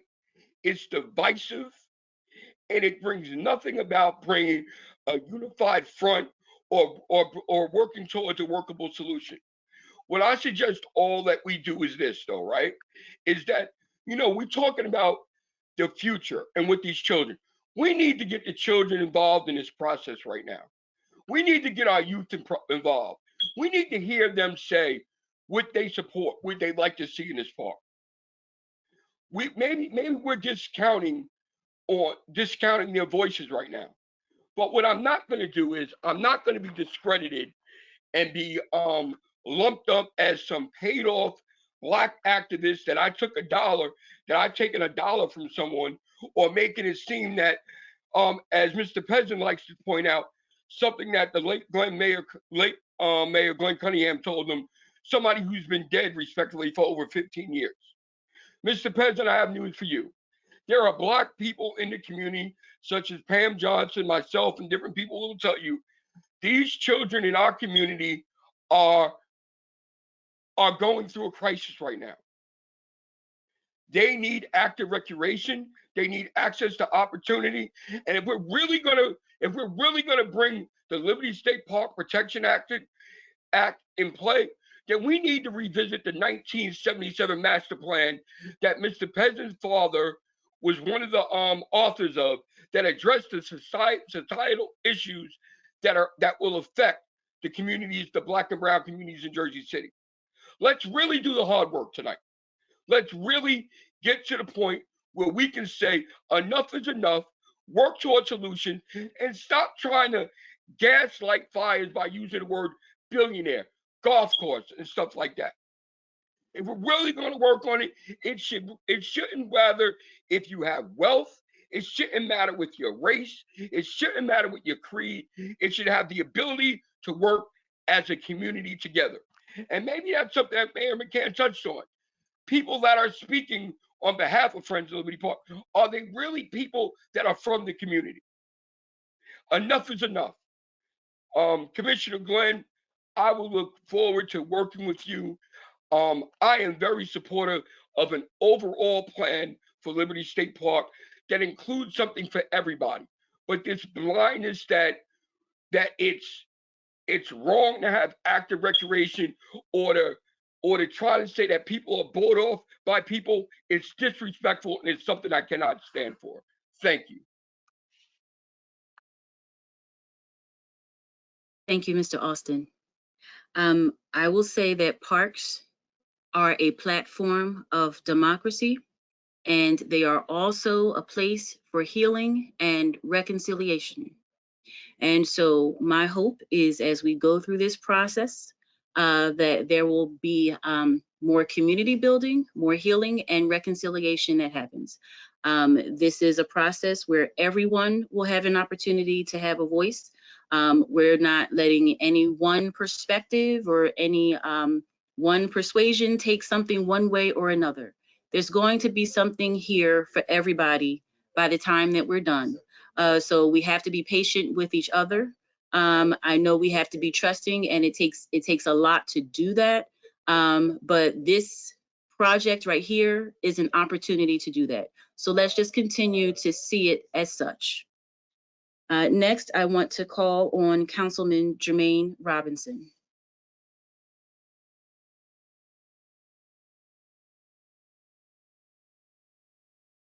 Can you hear me? Yes. Hello. Deputy Commissioner, Commissioner, and the entire staff. I just really want to say that was a great presentation. And I can't wait to be a part of this great design. I know the Assemblywoman said it earlier, and I'm just going to repeat it, that I can see myself on both parts of this, the active and the passive recreation. So it's been a long COVID experience for us, but I do want to just thank you guys for everything that you've done, even through the snowstorm. in putting this together and making this happen. And I just want to be a part of, us moving forward. So thank you for all of your time, hard work, dedication. I know it can't be easy, but you're getting it done. So Deputy Commissioner, my hat goes off to you and your entire team. Thank you for, hearing us out. Thank you so much, Councilman. Next, I want to call on Wayne Greenstone.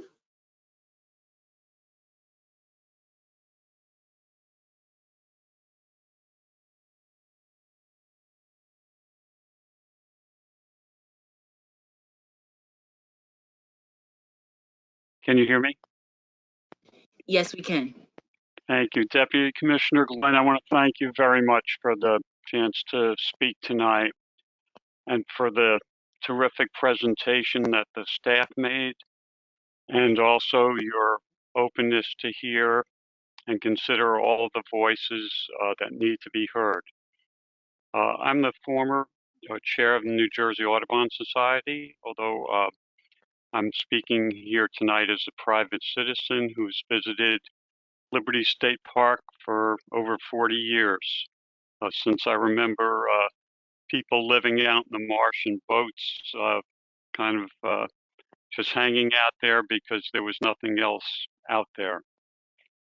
I was also very honored to be part of the litigation team representing the DEP in the Exxon litigation, which generated the funds that is allowing this incredible restoration plan to take place. I think the plan as you proposed is just a fantastic vision of what restoration can be, how we can make polluters pay for what they've done, and also help overburden communities through the environmental justice principles that Governor Murphy and the DEP have espoused. In terms of trying to deal with this compromise or butting heads that seems to be germinating tonight, I think your suggestion that there are areas outside of the interior that can be utilized for active recreation seems to be a potential pathway to minimize any adverse effect on the environmental restoration and still allow a full development of active and passive restoration within Liberty State Park. I know that since the active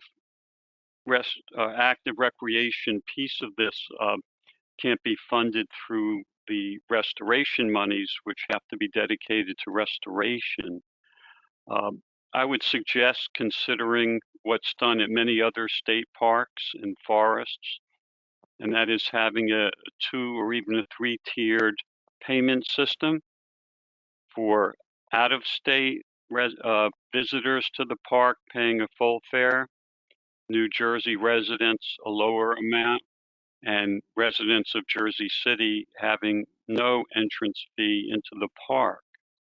That way, I think funds can be developed to fully implement active recreation for now and for taking care of the park in the future. I thank you again for the opportunity, and I can't wait to see the park once this project's completed.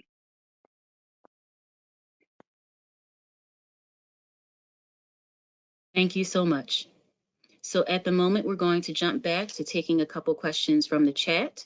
And I'm going to ask Stacy McEwen and someone new, John King, to join us here.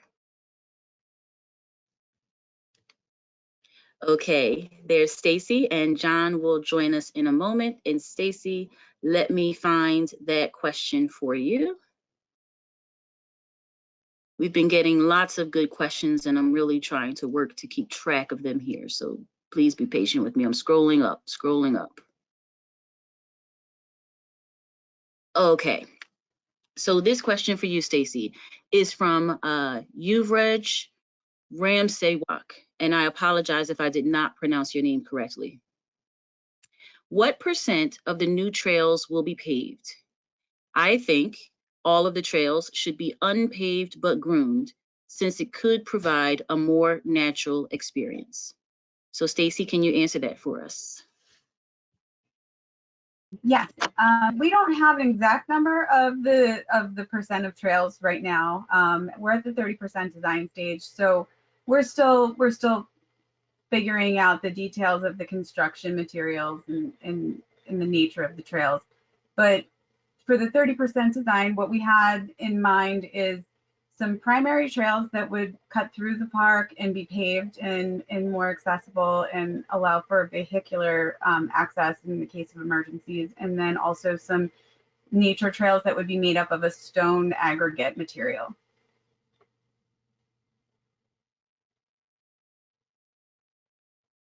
Okay, thank you, Stacy. And John, a question for you comes from Isabel Stinnett.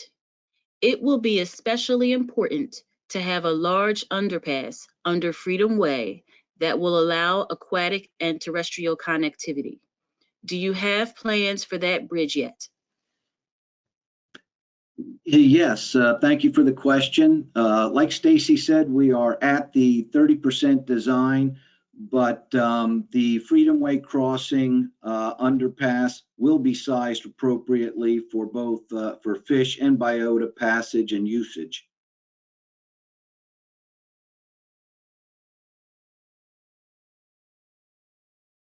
Okay, thank you both so much. And now I see a question in the chat that I'll answer. This question comes from Seth Lubin. The question is, why do the maps we have seen tonight not show any space allocated for active recreation? And so I just want to note that a disclaimer was added to the maps that showed tonight that active recreation areas have not been shown. This is because the process of determining the location, type, and quantity of active recreation is still underway, and it has not been finalized. So what we're trying to show tonight is simply the ecosystem types that we're talking about bringing in. Where we're looking to put the active recreation features are on the acres that are dedicated for uplands. So in the uplands, it's going to be a balance of the active recreation, the urban forest, and the meadows. And so as we continue to move forward, we'll be able to come back to the public with more specific design elements. We just don't have them yet because we're still collecting input from the public. And so with that, now I want to turn to Russ Fernari to give remarks. Good evening, Olivia. Thank you for hosting tonight. And my best to your team, many of whom I have worked with over the years. As the chair of the New Jersey Corporate Wetlands Restoration Partnership, I would love to add my support for the restoration plan. There are limited opportunities that we've noticed over the 17 years or so the group has been in operation to provide natural areas in an urban environment. And I think they are important for the citizens and especially for the youth who struggle at times to be exposed to those types of environments and learn from them. I've worked with a number of students from Dickerson High School in Jersey City in this Students to Science program, where they've come out to visit natural areas with the Great Swamp Watershed Association. And I'm sure they would love to have a natural space to learn from within their own neighborhoods. And I know that this would provide them that opportunity. I look forward to helping provide educational materials, signage, and information about the various ecological benefits of the areas going forward in the future through the funding of the Corporate Wetlands Restoration Partnership. And I understand the need for balance. I grew up in Newark and understood the benefits of having outdoor recreation We used our local parks for many things, but that park, in my case, Branch Brook, was always a mix of active recreation and natural areas. And we got to do all of those things, fish and play ball at the same time in the same space. And I think that Liberty State Park can provide all of those things for the folks of Jersey City and the broader group of folks around Hudson County and the state of New Jersey. So thank you.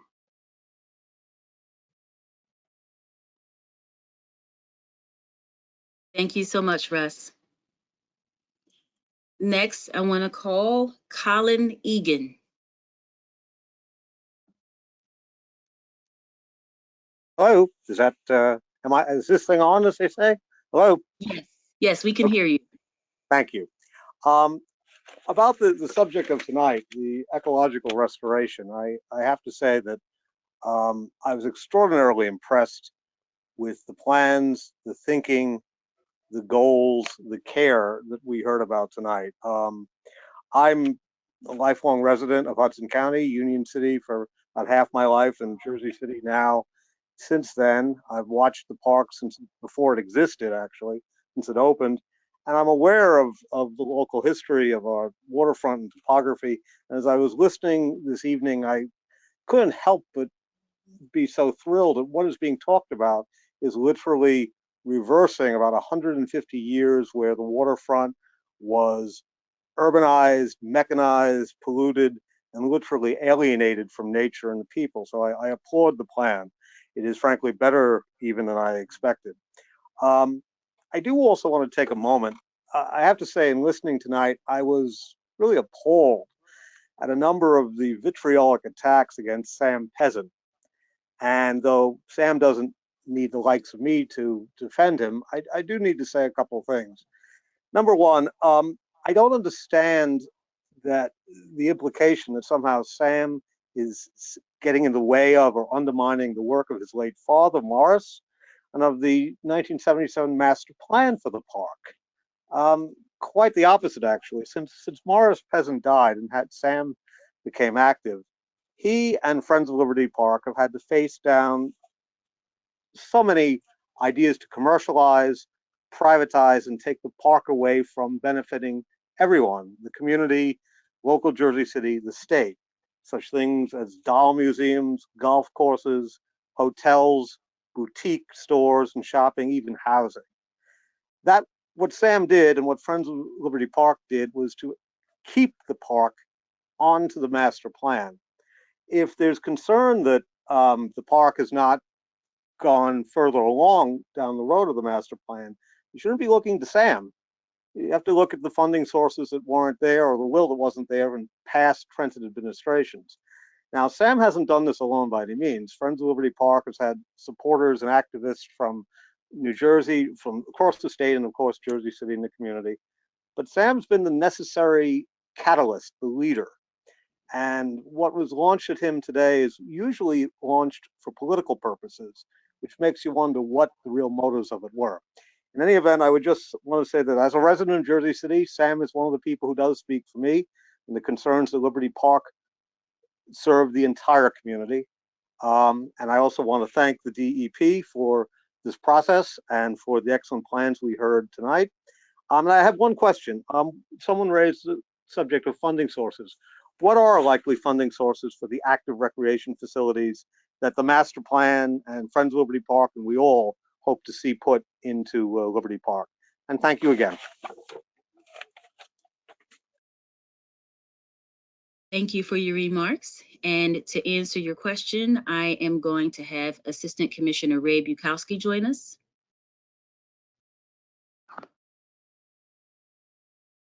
And Ray will speak to you about his scope and answer questions about the funding sources.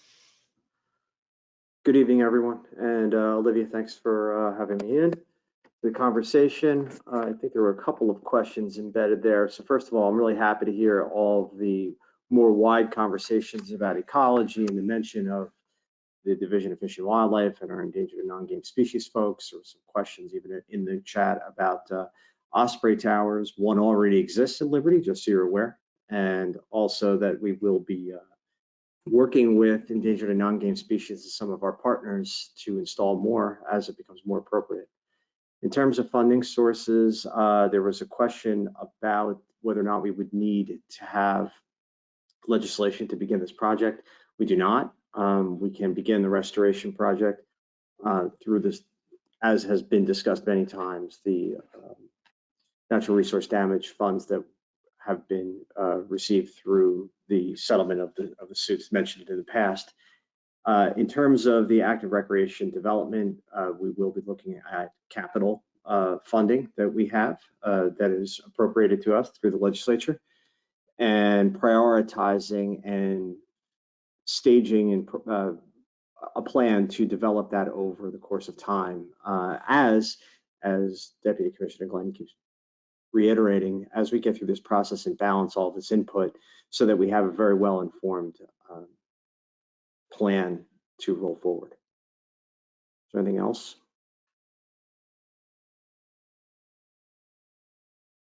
I think you've answered all the questions about funding for now, so thank you so much. You're welcome. There is another question, and I believe Superintendent Rodriguez, you can help me with this one.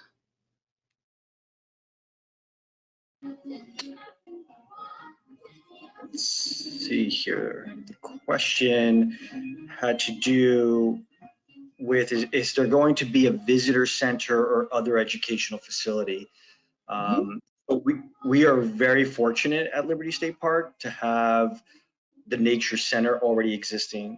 It was built in the 1980s, and it's located on Freedom Way, and it's right across the street from this proposed interior project. The Nature Center, as some of you know, had suffered a lot of damage from Hurricane Sandy. It's been restored, the restoration and has been completed in the Nature Center, but because of COVID, we're not in a position to open that facility just yet. But as soon as COVID is over, we really very much look forward to opening it.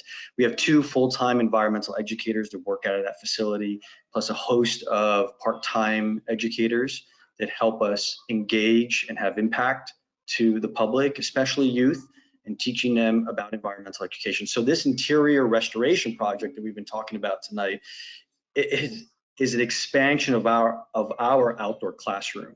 And we very much look forward to having it as part of what we can teach and what we can talk about and show people and get them involved in stewardship of the new restoration area. We also, I should mention, anchored by the interior on the complete opposite end of where the Nature Center is the Liberty Science Center, which provides incredible STEM education resources and are certainly a partner with Liberty State Park on how we engage the community and the public at large.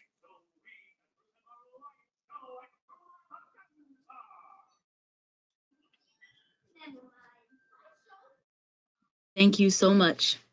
And now we're going to go back to some verbal comments from Paula Mahayosnand.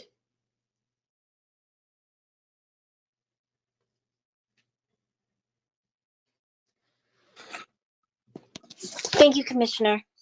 My name is Apala Mahayosnan. I am with the Jersey City Parks Coalition. I just want to thank everyone for the thoughtfulness and the effort presented tonight with the plans.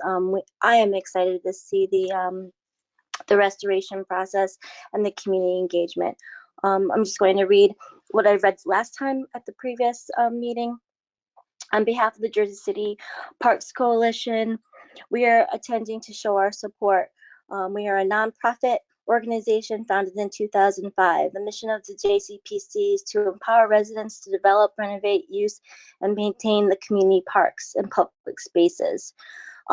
We support, the JCPC supports the efforts of tonight's events to protect the park as a natural resource and a sanctuary to over the 300 birds species, including migratory species that use the park as a stopover, or Atlantic flyway, and countless other wildlife species. In addition, we are also in agreement that we're looking for balance between active and passive recreation. And I also wanted to just read a quick quote. Let me just go back. I apologize. in regards to ecological restoration. Ecological restoration aims to recreate, initiate, and accelerate the recovery of an ecosystem that was disturbed. Disturbances are environmental changes and ecosystems and structures that were damaged many years ago. Tonight's presentation shows that we are moving forward as a community and that we recognize that it's not only environmental disturbances on this ecosystem, but those that represented urban development. So we hope that in the future, when you're looking at passive and active recreation, that we keep in mind that anything that we develop, that we don't disturb the ecosystem that we're trying to rebuild up. So thank you very much for this time. Thank you, Paula. Next, I want to call Greg Rameau.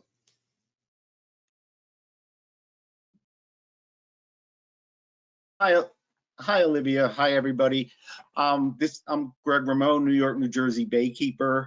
I want to thank the DEP and everybody here for a terrific process that I think is moving forward wonderfully. You know, I can't help laughing as somebody who's been involved with this for a long time is the irony, and I think probably most of us see it. There's two existing processes here, and both were they seem to be conflicting. There's a lot of sniping back, you know, little comments back and forth. But the bottom line is it took two processes to get both this incredible natural restoration and significant active recreation into Liberty State Park. For a long time, particularly during the Christie administration, but not limited to that, the park was all about the pressures were to develop the park. And as Colin said, Sam and many other people fought very hard to keep the park open, free, and green for the people. And that has brought us to where we are, where we're on the brink of this extraordinary natural restoration that the state has brought in, you know, polluters are paying for through natural resource damages. Otherwise, we wouldn't have the $10+ million to cap and restore the park. So that's extraordinary. At the same time, a lot of other voices came in that weren't in the discussion, and I'll take some responsibility for this. Senator Cunningham for years said to me, what about active recreation? And we'd go back to the state, and the state would say, well, that's not really in the cards. That's not you guys, but the state's been, you know, there was not an impetus in any way for on the part of DEP to receive active recreation. Bottom line is here, we can have it all. It's rare if you keep the development out, you stick to the natural restoration plan that we have here, allow active or place the necessary active recreation less than 25 acres in the interior and the rest of it outside. And the reason I say that is because everybody in New Jersey knows what happens with money. We're on the brink of moving this project forth. Olivia, you said, and I think everybody agrees, we want to do it as quickly as possible. We want to get those ball fields, we want to get nature restored as quickly as possible. But if we hesitate, that money that's there, we've seen it time and time again, it moves. The next governor comes in or something else happens and that money leaves Hudson County. We don't have the restoration and the cleanup. We have delays, money goes to plans sit on shelves. So we have the opportunity to all work here together, as has been the case here. We're moving there, and to have this world-class restoration with in the 235 acres, along with a certain amount of active recreation and additional active recreation outside.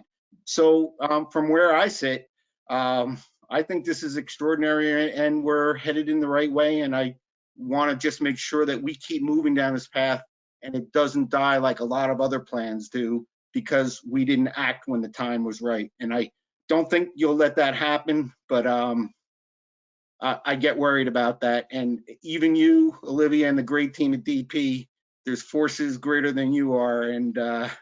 And so hopefully we'll all move together and get what should be in this park, a good mix of an incredible amount of natural restoration with an incredible new addition of active recreation. So thank you very much, and I appreciate what you and everybody else. And the only other, I just was really moved by Ms. Guzman's comments, and I just wanted to say that I don't know her. It just made me feel really great about the park, and I wanted to throw that out there. I'll stop there. Thank you very much. Thank you so much. Next, I want to call Donna Risterucci.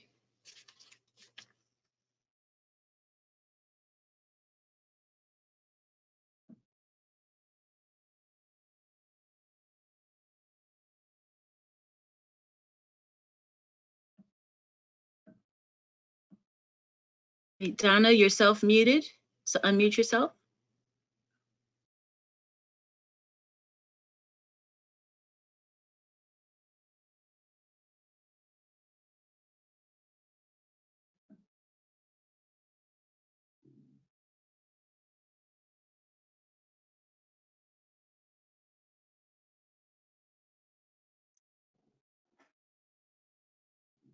You're still muted, Donna. We want to give you a chance to speak. Oh, I don't know how I got on there. I didn't mean to. I don't have anything. I'm just listening. Okay, very good. Thank you.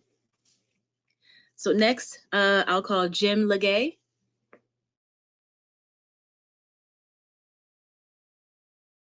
Hey, thank you very much. And first of all, thank you for the great process. It's been a very fair process, and I think you've been a very calm influence on the whole proceeding. So congratulations to you and your team. I want to come back once again to the context, which is Hudson County is one of the most polluted counties in the United States. And we're losing green space all the time. Just recently, near Berry Lane Park, there was some some Green Acres land, which is slated to be paved over. There is a park right next to the Mary McLeod Bethune Center, 140 Martin Luther King Drive, which was founded by Mayor Healy, and I don't know if it was due to political animus, but our current mayor had it paved over, and now it's a parking lot. And there are other park space which have been taken out of Jersey City. So I think that's very unfortunate, because what we need is more green space. The wider context is we're down to 5% of the remaining forest in the United States, and we have a worldwide climate emergency and massive devastation and destruction of species going on. And future generations will not be thanking us for the active recreation areas that could otherwise be new plantings of trees and natural habitat. But future generations are going to thank us for fighting for every last acre that we can get. And we've been given an amazing gift here. We should be very careful about paving. And I would say that, you know, there's to tie it in with revenue issues. People talking about charging residents and non-residents. That's going to be a whole level of bureaucracy. How do you know somebody? A grandma walks into the park, you got to stop her because she doesn't have $5 to, because she came from somewhere else or whatever. But I would suggest you reserve immediately 5 acres of any space which you're planning to pave, and put solar panels there, which could be used to generate electricity to cut costs in the park, and any excess electricity you could use to mine Bitcoin, which could generate revenue for the park forever and ever and ever, literally. And with the, I don't have to go into large multinational companies which trade on the New York Stock Exchange are beginning to invest in Bitcoin, and it's here to stay. So I think that should be considered as a revenue source. At the same time, this area that you could have solar panels on, you could have labs because you're going to need maintenance facilities. Make it a teaching lab, on hands training facility for youth and anybody who wants to learn solar technology. And this will help give use to people and also maybe give them, train them in the skills that would help them create their own businesses.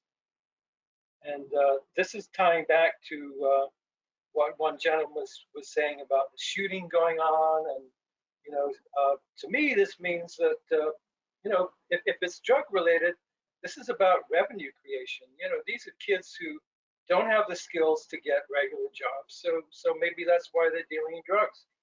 And if instead you use some of these facilities to teach people skills that they could use to get jobs, that would be totally great. And then I'd like to refer to this other gentleman who didn't have such nice things to say about our good friend Sam Peasant, but I accept his argument at face value. And I think he's wrong. He's talking about getting a balanced process by which he means pave everything. On the contrary, we're in an greatly unbalanced situation where the world is literally tottering over a cliff, and we need to right the balance by putting more green space in there, not more active recreation. And in my opinion, and you know, I've taken athletes on walks through Liberty State Park, and all their wonderful training. You know, I'm 78 years old. I cannot walk these young athletes. You know, just so when you say passive, you know, recreation, I'll challenge anybody here, and you're welcome to share my contact info, to 10-mile walk around Liberty State Park, and I think I'm going to be in the team that's going to be finishing. I think a lot of these other so-called athletes are going to be lagging behind, and that's just walking. Walking can be extremely beneficial. If you speed walk, according to Dr. Gary Null, that's the highest, most efficient way of exercising your body and getting oxygen into your lungs. And coming back to that, we need oxygen. They come from trees, from plants, from photosynthesis. And we are in a densely populated part of United States, Hudson County, one of the most polluted counties in the United States. We need more trees, we need more green space. And, you know, that's how we're going to right the balance. And I would also like to echo the request for shuttle service. A lot of our seniors, especially a lot of local seniors, right in the neighborhoods in Lafayette and Greenville, you know, some of them need the shuttle bus to get in there. Not all of them have cars. And there are a couple of senior centers not far away from Liberty State Park. And you could run a shuttle service, you know, kind of around the senior centers. And when you bring seniors into the park and put them together with youth, guess what? The young teenagers having seniors around there, that keeps them under control. So immediately all your discipline issues are alleviated just by having grandma there keeping an eye on things. So whenever you have active recreation, if you must have it, please have a place where you can bring seniors in to mix with the youths, to hang out and keep an eye on things. And that's going to be a very cheap and expensive way of policing any possible, you know, discipline or behavior issues. So I would definitely try and get the seniors involved every time you want to get youth involved, because that totally balances things out and brings a vibe down to a nice, calm situation. And so that said, any of the paved areas should be multi-function. And if they have roofs, they should be green roofs. You should put solar panels up there as well, and take full advantage of this free energy you're getting. Solar, you can generate power, cut costs at Liberty State Park, generate Bitcoin. thereby increasing future revenues forever, literally. The sun's going to shine for quite a few centuries, and we can be generating Bitcoin for the next few centuries and bringing DEP a heck of a lot of money. So thank you very much for your time. And, thank you. And your very balanced moderation. Thank you. Thank you so much.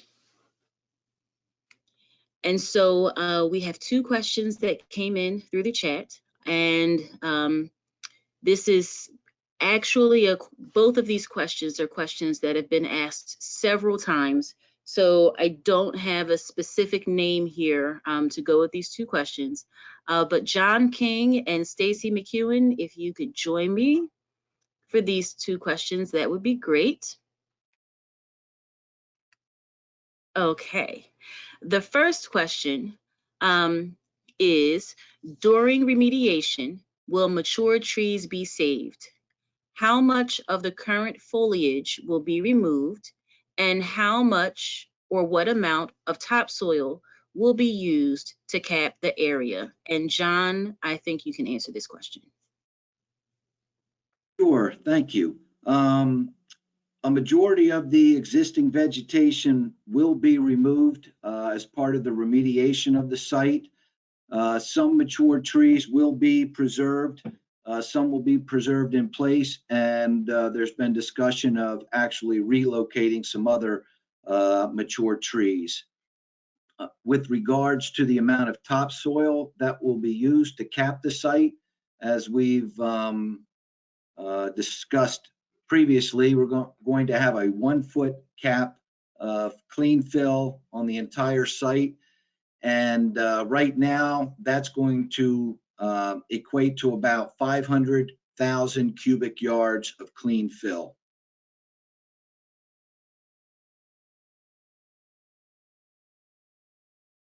Thank you so much, John. And so, Stacy, this question is for you. Will there be designated bike lanes? It would be really good if there was a loop bike trail going around along Freedom Way and Phillip Street. Especially Phillip Street is dangerous for a lot of the people that started exercising in the park since COVID. It would also tie into the many new bike lanes recently added in by Jersey City.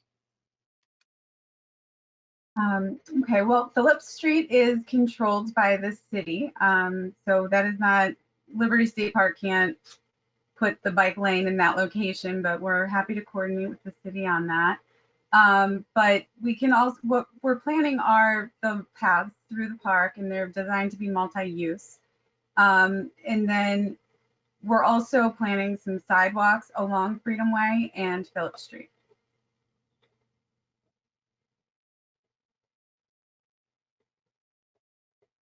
Okay, thank you both so much. And now we'll turn back to getting verbal comments. The first from Heather Coomer.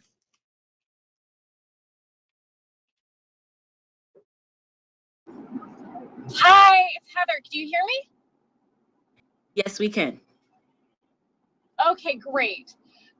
Thank you so much for holding this meeting. I'm so excited about the restoration project. I'd like to give a huge thanks for the Interfaith Community Organization, which were the ones that actually did the restoration project, which resulted from a lawsuit against the DEP way before your time for the contamination. And that's what resulted in this restoration project. So a huge, big thank you for Interfaith Community Organization and Reverend Ashley and Jeff Curtis. And I'm sure I forgot some other people. So thank you so much to them for putting us in this situation.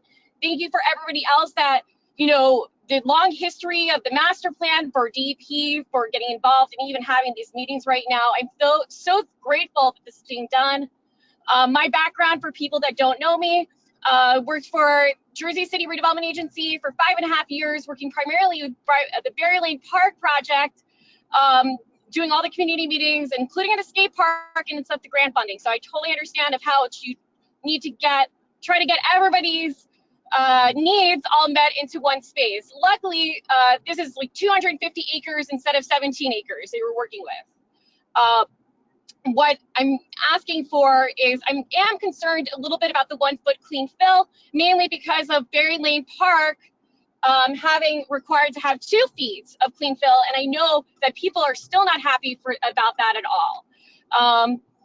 Why? And I'm sure this was during the contamination stuff, but with the 1 foot versus the 2 feet. I live next to Liberty State Park. I remember I lived here during Hurricane Sandy, where I saw that 1 foot of clean fill right off in some areas. So that's discerning to me. The other thing is, so if anything can be approached about that, if you could speak a little bit about the flooding and issues for, hopefully we never have a Hurricane Sandy, but the rising tide of what we could do, of how the wetlands can help alleviate that. If you could talk a little bit about that, and how are they going to deal with the flooding or potential flooding. I still just think about that 11-foot storm surge, and everybody remembers the pedestrian bridge that got knocked over. So if you can comment on that, of how any sort of thing like that, as well as I know that New York City has put together climate change plans for their parks, and something for us to look at, especially since it's just across the river, for different opportunities. The other thing I was going to ask is, are you open to public art to be in the areas where people can't access? So you can see the public art, you maybe can do it, or the involvement of public art, like sculptures. We have such a large artist community in Jersey City. We have the Manna Contemporary Museum. I think it's a great opportunity to make this like a Storm King or Governor's Island or Battery Park, those type of areas. The other question I have for you is, are you considering expanding your public-private partnership programs already in the park? Such as right now you do the statue cruises that are there. I mean, obviously you have the restaurants, all this, and Liberty Science Center, all public-private partnerships. We're not talking about privatization, I get that. But when I look at public-private partnerships, I look at Central Park, which is all a public-private partnership, and I look at Battery Park, which is all a public-private partnership. And I am frankly jealous of, the cool carousel that's made of all these art things. So is there any sort of openness to having public-private partnerships? In New York State, they allow it in parks, much like in other states, but they do have conditions where it has to get approved by the community and have outright community benefits. So I think that's a great option, especially that kind of alleviates the fears of privatization and can give benefits and providing a funding source that is much needed in the park. And I just want to thank you so much for even giving me the opportunity to speak. Thank you. Thank you so much, Heather. So as you were asking your questions, you can see I have a team of people here who are joining to give some responses.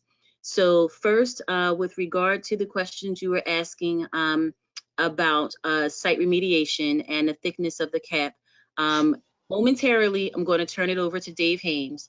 But I do want to note that a couple weeks ago, we did have a presentation that was focused on site remediation considerations. And we spent a couple hours going through just the public's questions and concerns.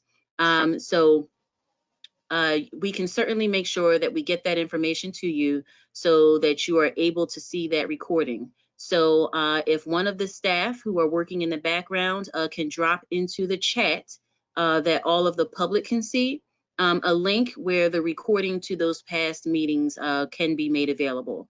And so now to give a little more detailed answer to your question, we have 3 days on right now. Okay, so this will be Dave Hames and Dave Doyle who will answer your question about the CAP.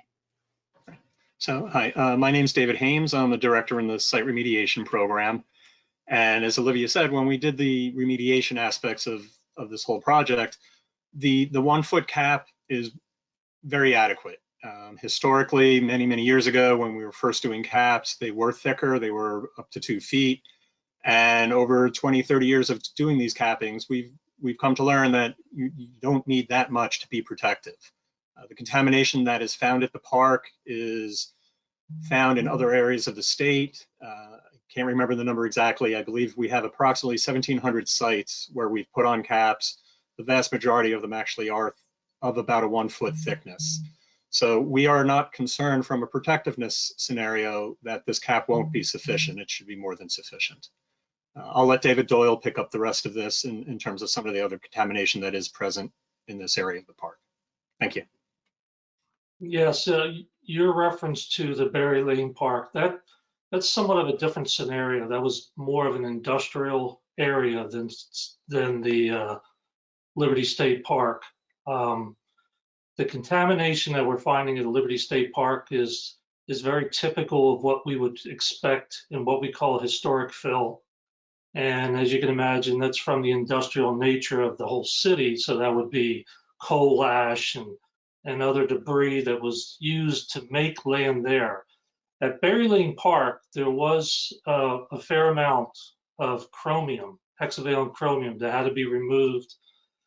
And there were some other contaminants such as PCBs. There was some contamination from underground storage tanks.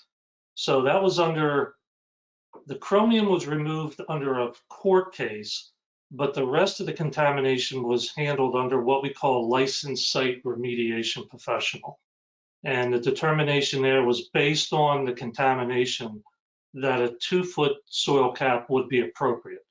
But as David has just said, but based on our overall knowledge of 1,700 plus caps, based on the contamination that's present at Liberty State Park, that the 1 foot would be sufficient.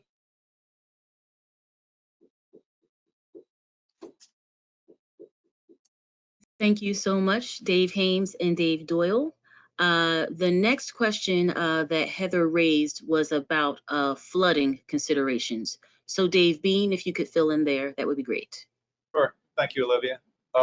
Yeah, good question on the flooding. I believe Superstorm Sandy was referenced.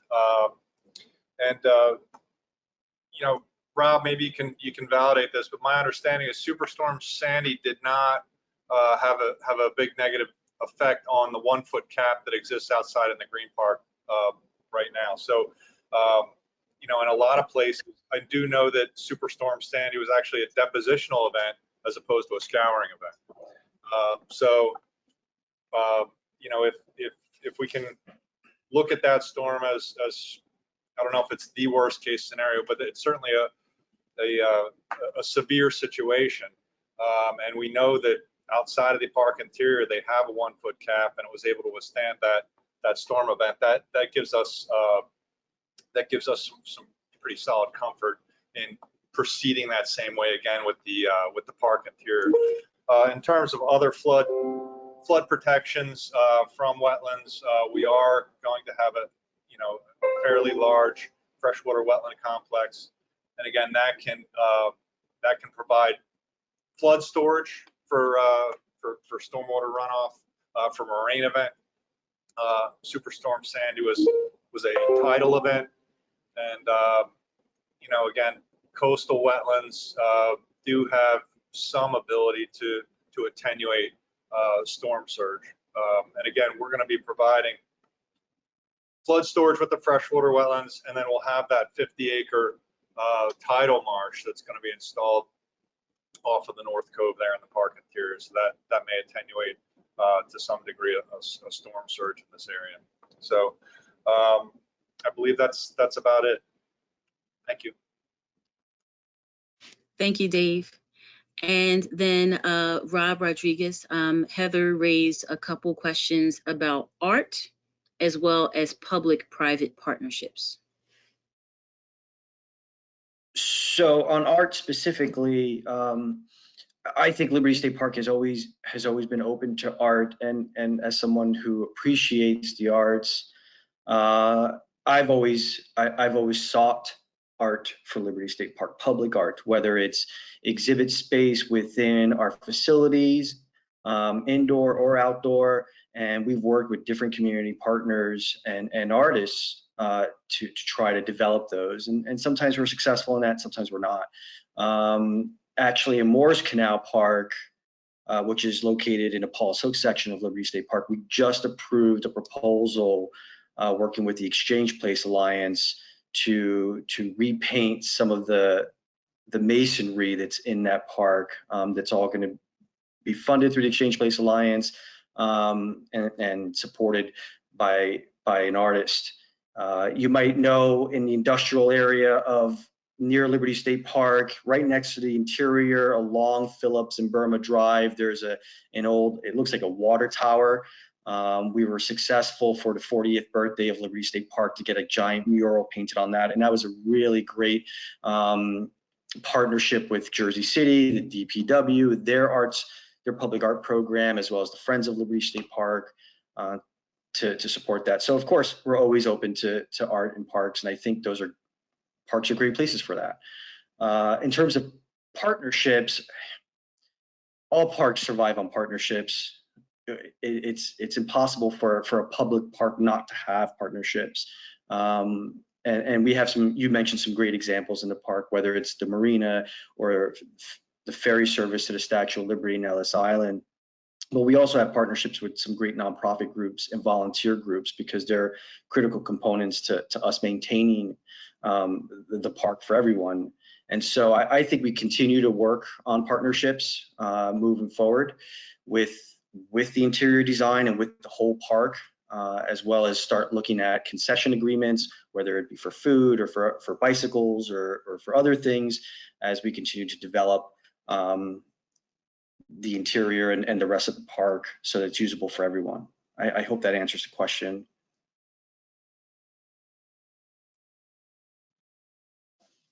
Yes, thank you so much.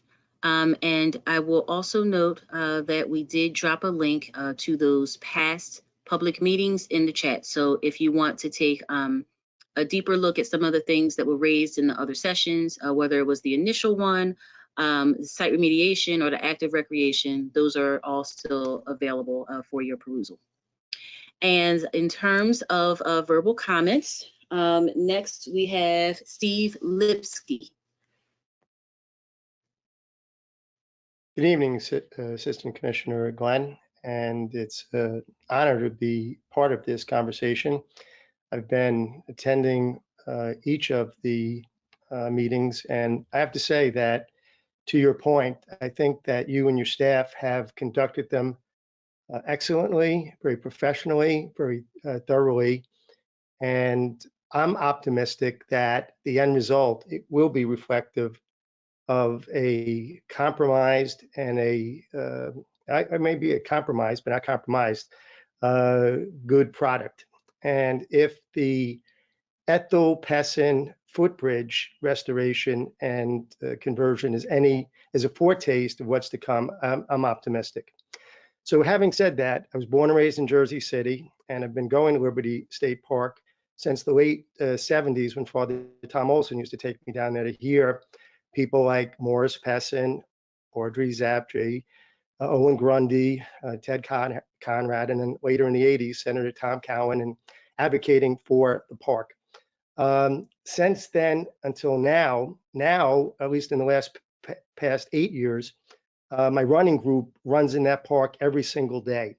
And I host a run on Wednesdays at 6 a.m.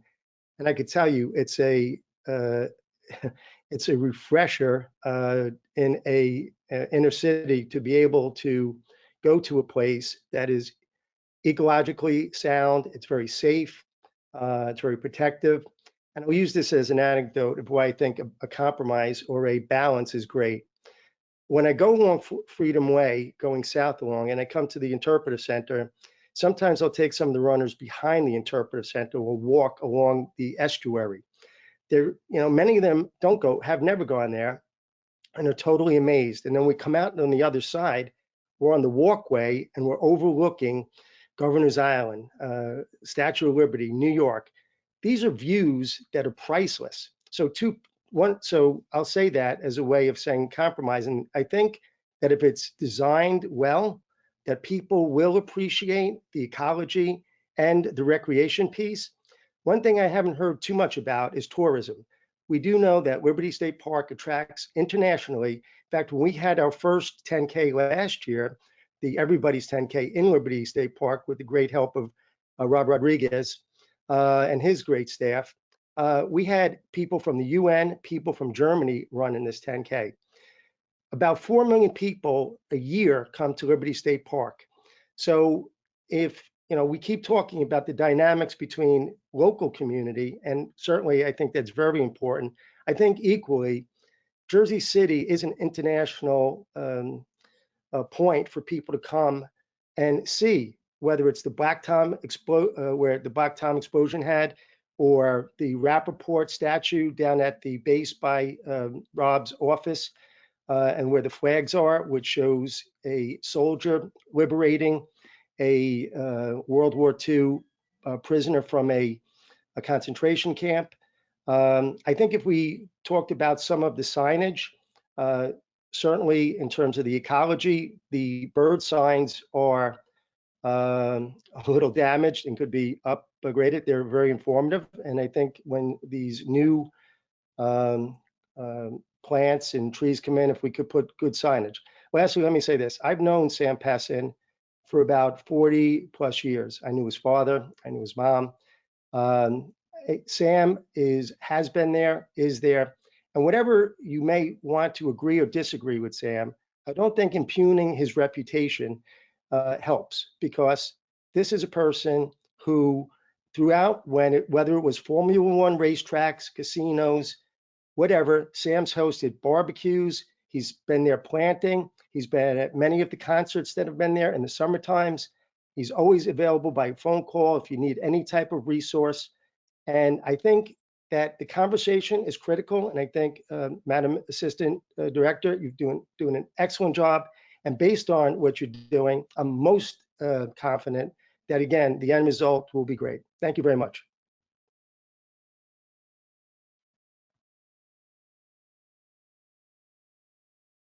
Thank you so much. So with all of that, we have not received any new questions in the chat, and there are no additional hands raised. So I just want to talk a little bit about next steps. In terms of getting your feedback on tonight's presentation, we will drop a link into the chat that you can fill out. We look forward to getting your feedback. And in terms of next steps, we've worked on a survey that's focused specifically on active recreation. So this is different than the survey that we sent out at the very first meeting back in October. And we've designed it in a way to also be really kid-friendly as well. So we're going to reach out to the Jersey City Board of Education, to Jersey City Parks and Recreation, to the local elected officials, and to all of you who are on our email list with this survey, so we can really spread it very widely, as well as our social media. And we're going to provide it in multiple languages and give you some time to fill it out. So we will get those surveys out next week. So, please check our social media and check your email from us to get that. And if you're looking for it and you have not received it, please do not hesitate to reach out to us. What I will also ask my team to do is if they can drop the LSP Interior email address into the chat, that would be great.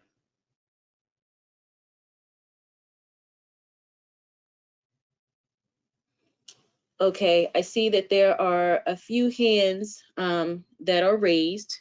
And so I'm going to call on Ruth Cordner if you are available. I know we did call you earlier and you weren't able to connect with your sound, so we can certainly give you a chance for that at this time. Oh, I really do. Can you hear me? Yes, we can hear you. Okay. Well, thank you for giving me another opportunity. I do really appreciate that. I just have a question about it. As a part of protecting and promoting a healthy ecosystem, adding beehives to assist in pollination would be a huge benefit for the environment and an opportunity to educate children and adults how to establish and maintain honey hives. It's a great opportunity to teach these children some entrepreneurial skills in terms of responsibility, managing, maintaining the work, and also marketing and selling a product, the honey. It's also a perfect initiative to support plants and wildlife. And I was just wondering if there's a possibility for this endeavor to be instituted in Liberty State Park. Thank you.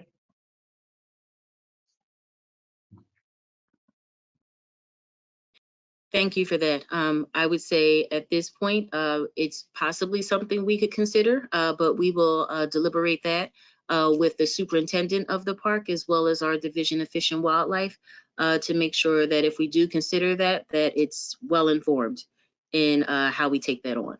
So thank you for raising that suggestion.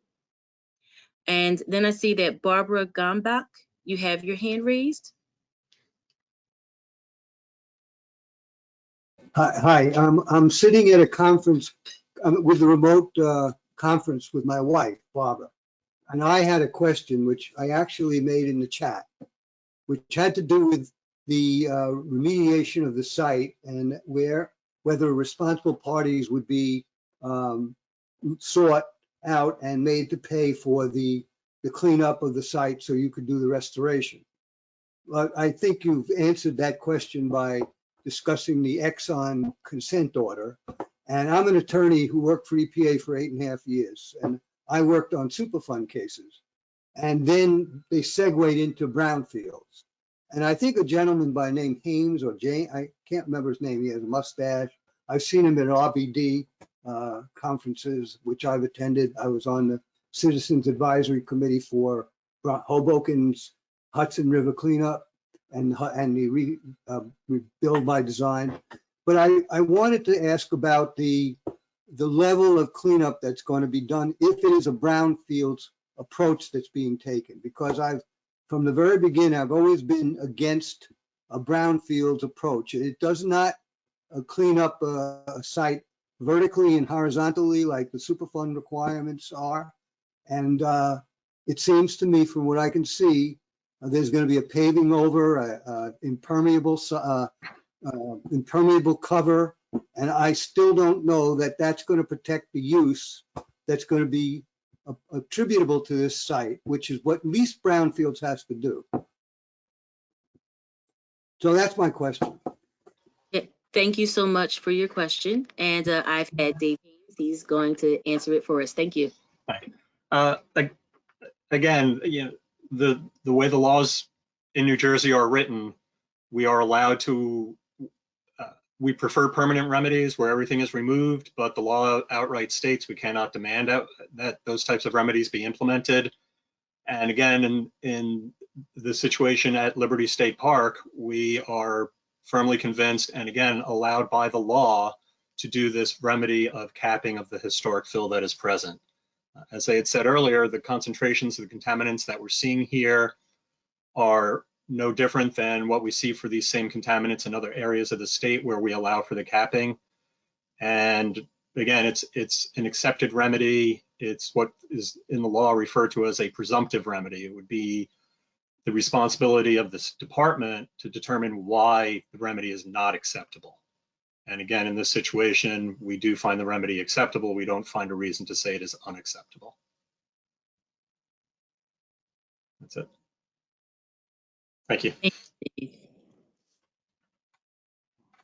Okay, so with that, I think that we have concluded for the night.